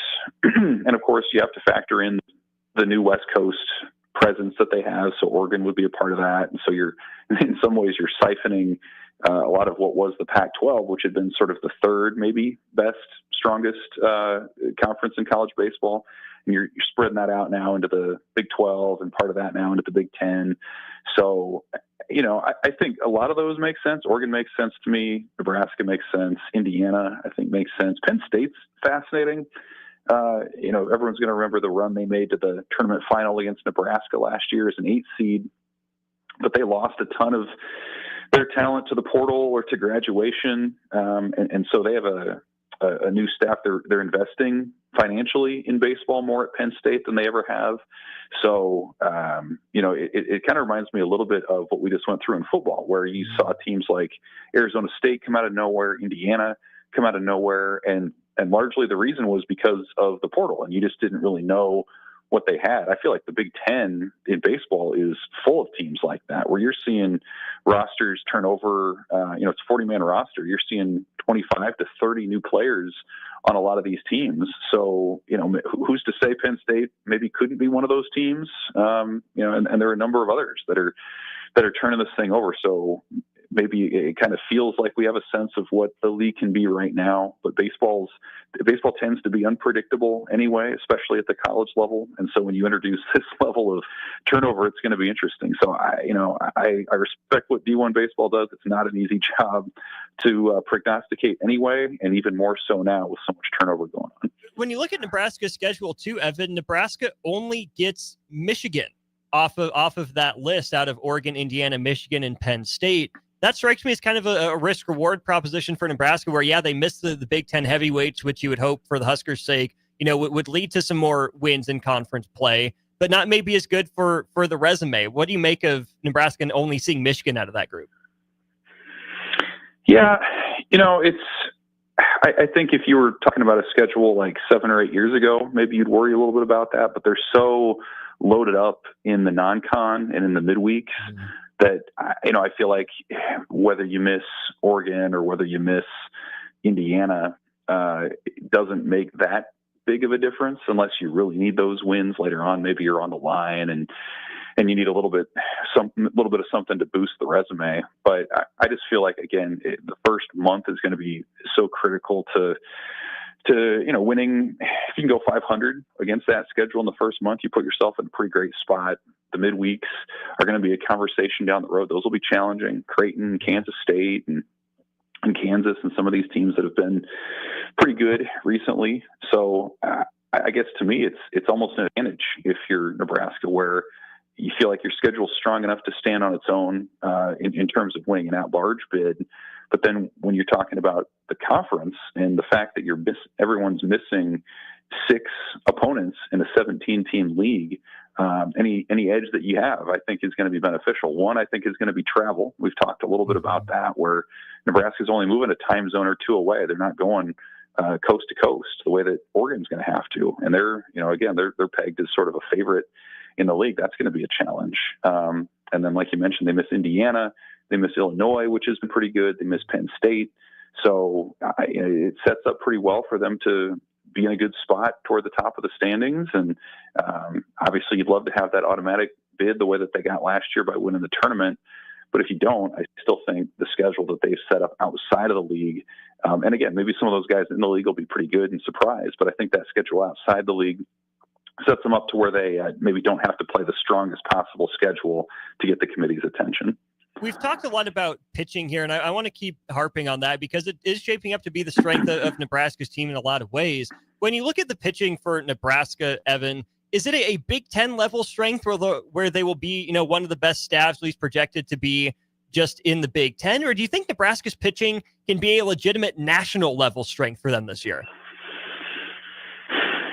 I mean, to me, the pitching is going to be the difference between, are they in the NCAA tournament conversation again, and can they host a regional? I mean, quite honestly, that to me is sort of the range of outcomes I see with that group. That it's a group that returns a good chunk of arms. You got 70% of your innings back from the team that led the Big Ten in ERA last year. They were also top 30 in ERA last year. So that's a good place to start. They don't walk people. That's the number one point of emphasis under Rob Childress. They were second nationally in fewest walks allowed per 9 innings.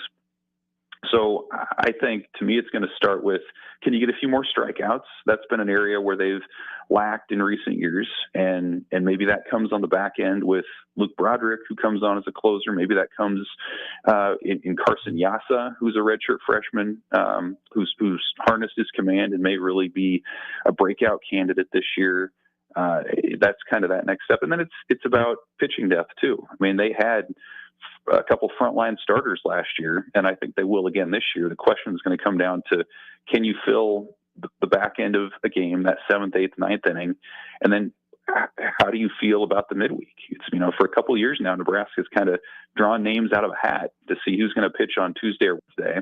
And rarely have those guys given you a quality start or anything close to it. So I think the coaching staff believes they have those guys. It looks like, based on off-season performances, that Nebraska has more options in that regard. So does that depth play out? Can they continue to show good command, maybe have a little bit of an uptick in swing and miss?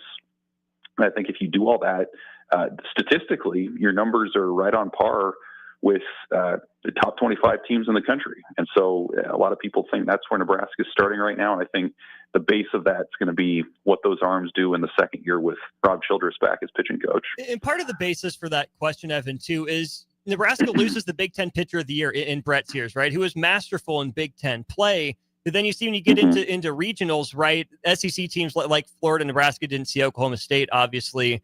But Florida had seen guys like Brett Sears, which I think, number one, speaks to the depth of options in the SEC that rightfully wears the crown in a lot of these college baseball discussions. On a rate basis, Mason McConaughey's numbers were in line, if not even maybe slightly better than Brett Sears's. Obviously, making it to the NCAA tournament is, more than half the battle, right? You got to get there first. But is there a guy or two that you think on this staff they could turn into that difference maker in a regional, whether Nebraska hosts one or not, like we talked about last week? Yeah, I mean, you mentioned Brett Sears this year. I think that's where I talk about some of the swing and miss stuff this year. Is Sears was so good at the command piece, but the swing and miss was good but not great. And so, like, when you go up against hitters like Florida had, they're going to hit some good pitches, and they did hit some good pitches in that game. So, like, that's kind of what I look for in this next group of guys too. Is can you have that command and also miss a few more bats? And I think McConaughey, as the Friday guy, can do that. He showed that he could do that last year. Ty Horn is probably going to be their Saturday guy. I mean, that's someone who just absolutely dominated in the summer and in the fall. He was a highly sought after recruit out of the state of Kansas in high school. I think he's probably that guy that you look at to provide that 1-2 punch. And then, two guys that we saw improvement from last year, Will Walsh and Jack Sprocket, both back as seniors now. What's their next level? What next step have they taken? We've obviously seen flashes from Brockett with the no-hitter that he had last year. So where can he go? And then a number of bullpen pieces. I mean, Drew Christo, Jalen Worthley, Tucker Timmerman. I mentioned Luke Broderick. Grant Clevenger is a guy they like. TJ Coates is somebody new. A number of freshmen that are on the staff as well. So I think if you can go into this thing with 2 or 3 starters that you feel good about, and then a bunch of high leverage arms that you can mix and match, and guys that have been through the fire and contributed to good teams already, like I think that puts you in a pretty good spot. And in the Big Ten, typically you can succeed with a little bit more pitch to contact. You get into the postseason, you play a lot of these warmer weather schools, you're going to need to miss some more bats.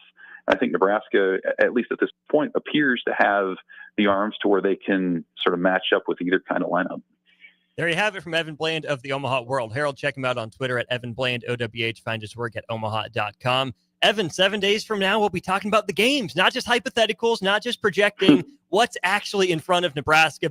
Baseball season is right around the corner in lockstep with basketball season. As always, thanks for your time. Looking forward to breaking down some games next week.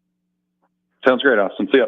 Evan joined us there on our VIP line, brought to you by Aloe Fiber. That's where they understand the importance of exceptional service with local heart. We'll go to break, bring Strecky back for a short segment brought to you by Love Volleyball Omaha. Get you set up for old school in just a sec. Follow Austin Strick and On the Block on Twitter at Austin Orman, eStrick20, and On the Block 93.7. More of On the Block coming up. At Fairway Meat Market, you're family, and as part of the family, they want to save you money on your meat and groceries. Now, through February 9th, get a 10-pound tube of 85% ground beef for just $1.98 when you buy more than $100 in meat and groceries. Fresh-cut chicken wings for $3.99 per pound. Busch Light 30 packs for $16.99 if you spend $6.01 in meat. And carbless cocktails 4 packs for $7.99 each when you buy 2. That's all at Fairway Meat Market in the Rockledge Square Shopping Center, just south of 84th and Van Dorn. Are you ready for a new opportunity? Check out Sandhills Global. Join a dynamic team where your skills are valued and your career can soar. We offer full-time positions with a 4.5-day work week, competitive pay, excellent benefits, and a positive work environment. From IT and marketing to sales and finance, we're looking for talented individuals just like you. Apply today at sandhills.jobs and take the first step towards an exciting future. That's sandhills.jobs. Don't wait, apply now. Husker fans, join Nebraska Women's Hoops as they face Michigan on February 6th at 7 p.m. Get ready for a full day of action as women's basketball is joined by other Husker teams to celebrate National Girls and Women in Sports Day. Arrive early for a meet and greet with Nebraska women's teams including soccer, tennis, track and field, swim and dive, and more. The meet and greet starts at 5:30 p.m. in the North Concourse. Get your tickets now. You won't want to miss this matchup in PBA. For event and ticket information, go to huskers.com/tickets. When you need a new water heater, nothing beats the ProLine family of water heaters from A.O. Smith. Proline models are built using commercial-grade components, meaning they're built to help you tackle your toughest days. No matter if you need a gas or electric model, A.O. Smith has a Proline unit for you. A.O. Smith, innovation has a name. Call Patriot Plumbing at 402-464-7411 for a great deal on a water heater today. Again, that's 402-464-7411. Wall to Wall Wine and Spirits is your place in North Lincoln to go for all your needs in wine, spirits, and beer. They also have a large variety of cigars in their walk-in humidor, and they have a top-notch walk-in, temperature-controlled, high-end wine bar. Plus, you can enjoy free samples from their tasting bar. There's only one place to go for all your needs for wine, beer, spirits, and cigars. Wall to Wall Wine and Spirits on North 27th Street in Lincoln. If you're in Seward or Milford, listen up. Select Plumbing is now servicing your area with no trip charges from Lincoln. Select Plumbing works on a variety of issues for your home and business, including general plumbing, water heaters, faucet and fixture repair, underground sewer and water repairs, backflow testing, and more. Keep your property free from leaks and other issues. Call today for a free estimate, 402-560-6197. It's not just Lincoln, Waverly, and the surrounding area anymore. It's also Seward and Milford with no trip charges. Contact Select Plumbing to inquire at 402-560-6197. Ever wish you had another light switch on the other side of the room on a dark night? How much better would you sleep at night if you had a ceiling fan in your room? The High Electric Service Department is here to make your electrical what-ifs a reality. Whether you're looking to replace some outdated light fixtures or brighten up your counters with under-cabinet lighting, High Electric can handle all types of residential electrical installations and services. Give Erica a call at 402-466-6606 or visit high-electric.com to get started. Get rid of pesky critters once and for all with Bats to Rats. Their expert team is here to help you reclaim your home. No more sleepless nights caused by crawling critters or flapping wings. Bats to Rats ensures a safe environment for every family member. Check the website at batstoRats.com for amazing offers. And if you mention this ad, you'll receive $10 off your initial inspection cost. Call Bats to Rats today at 402-781-8691. That's 402-781-8691. Bats to Rats. Load up on meat and more this winter at the Mercado by Certified Piedmontese.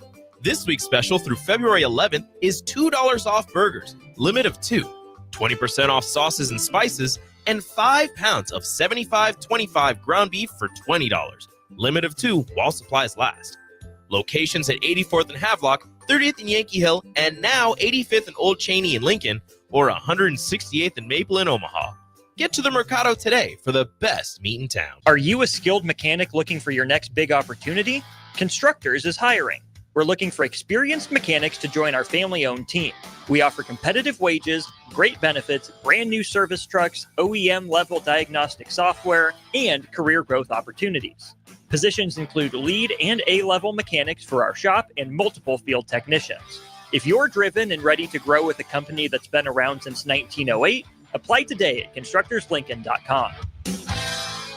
Now back to On the Block with Strick and Austin on 93.7 The Ticket and theticketfm.com. Back for one final segment here during On the Block. Austin Norman, Eric Strickland with you. Show is brought to you by Nebco. This segment brought to you by Love Volleyball Omaha. Their season runs through April, but you can get your tickets today at lovboma.com. You'll see Olympians, national team players, and national champions all on the Love Volleyball Omaha Club. Again, get your single match tickets today at lovboma.com. Stricky, how about little LeBron? Bronny James, he's on the board. Finally got off the schneid. It has been a long time coming. Listen, Lakers went out there and gave the Cleveland Cavaliers fits with a 134-110 win. And it looks like the crowd was going wild. The crowd was, kind of booing JJ Redick, talking a little bit. And late in the fourth quarter, he was obliged to put Bronny in the game to a loud ovation there in Cleveland. We know that. I thought they played the Clippers. I'm tripping. Yeah, it was in L.A. It was in L.A. It was L.A. Yeah. No. But they, I'm talking about how they wanted. My bad. You're right. they wanted him to do the same thing when they were out there to put him in, but it yeah. didn't really make it happen then. But Lakers have been playing well as of late, and happen to be getting into the Clippers a little bit. He comes in and hits a three from the top of the key.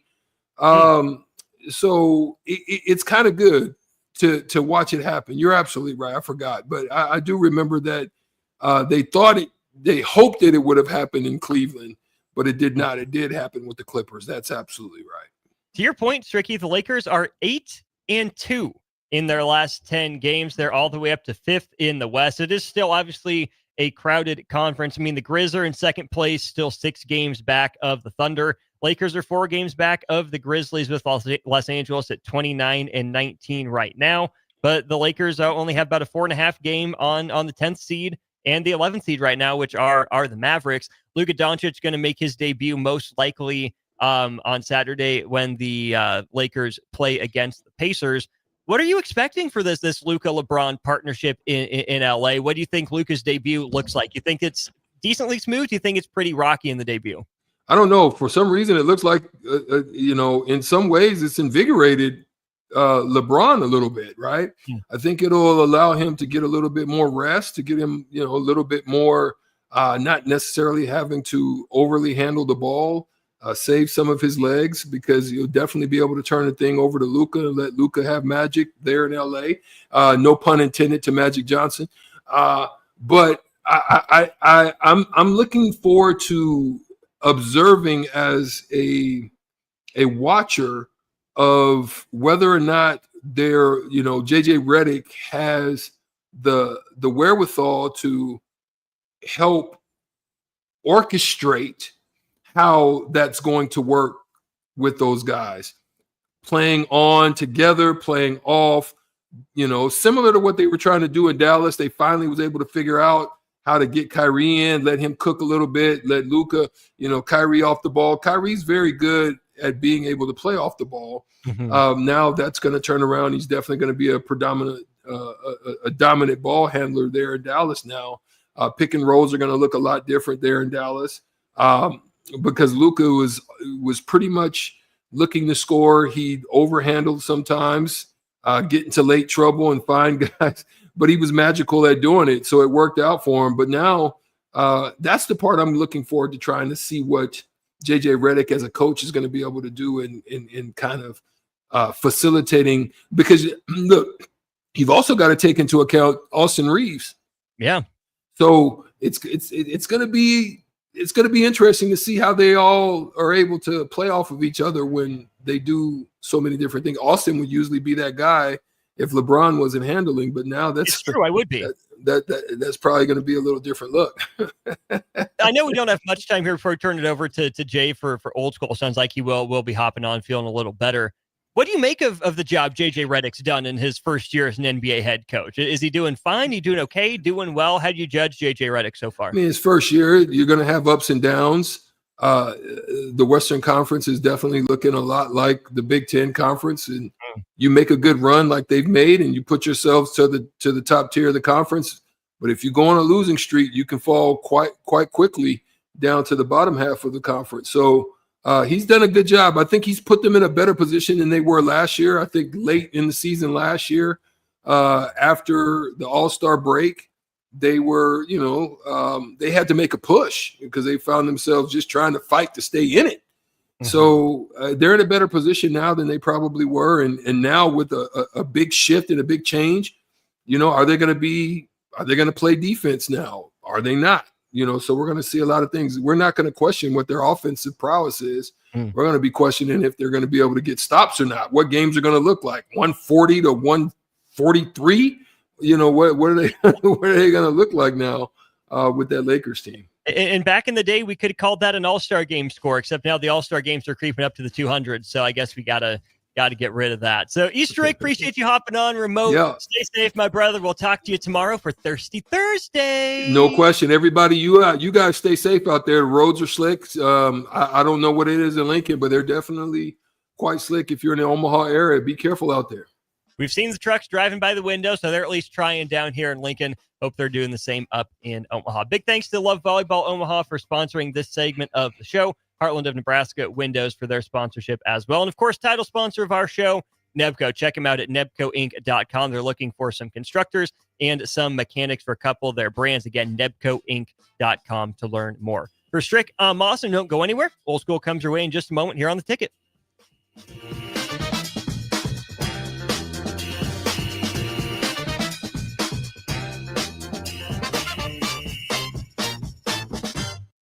This is Lincoln's home for sports talk on the FM dial. Also online at theticketfm.com. On the internet. KNTK FM Firth, 93.7 The Ticket. Load up on meat and more this winter at the Mercado by Certified Piedmontese. This week's special through February 11th is $2 off burgers, limit of 2, 20% off sauces and spices, and 5 pounds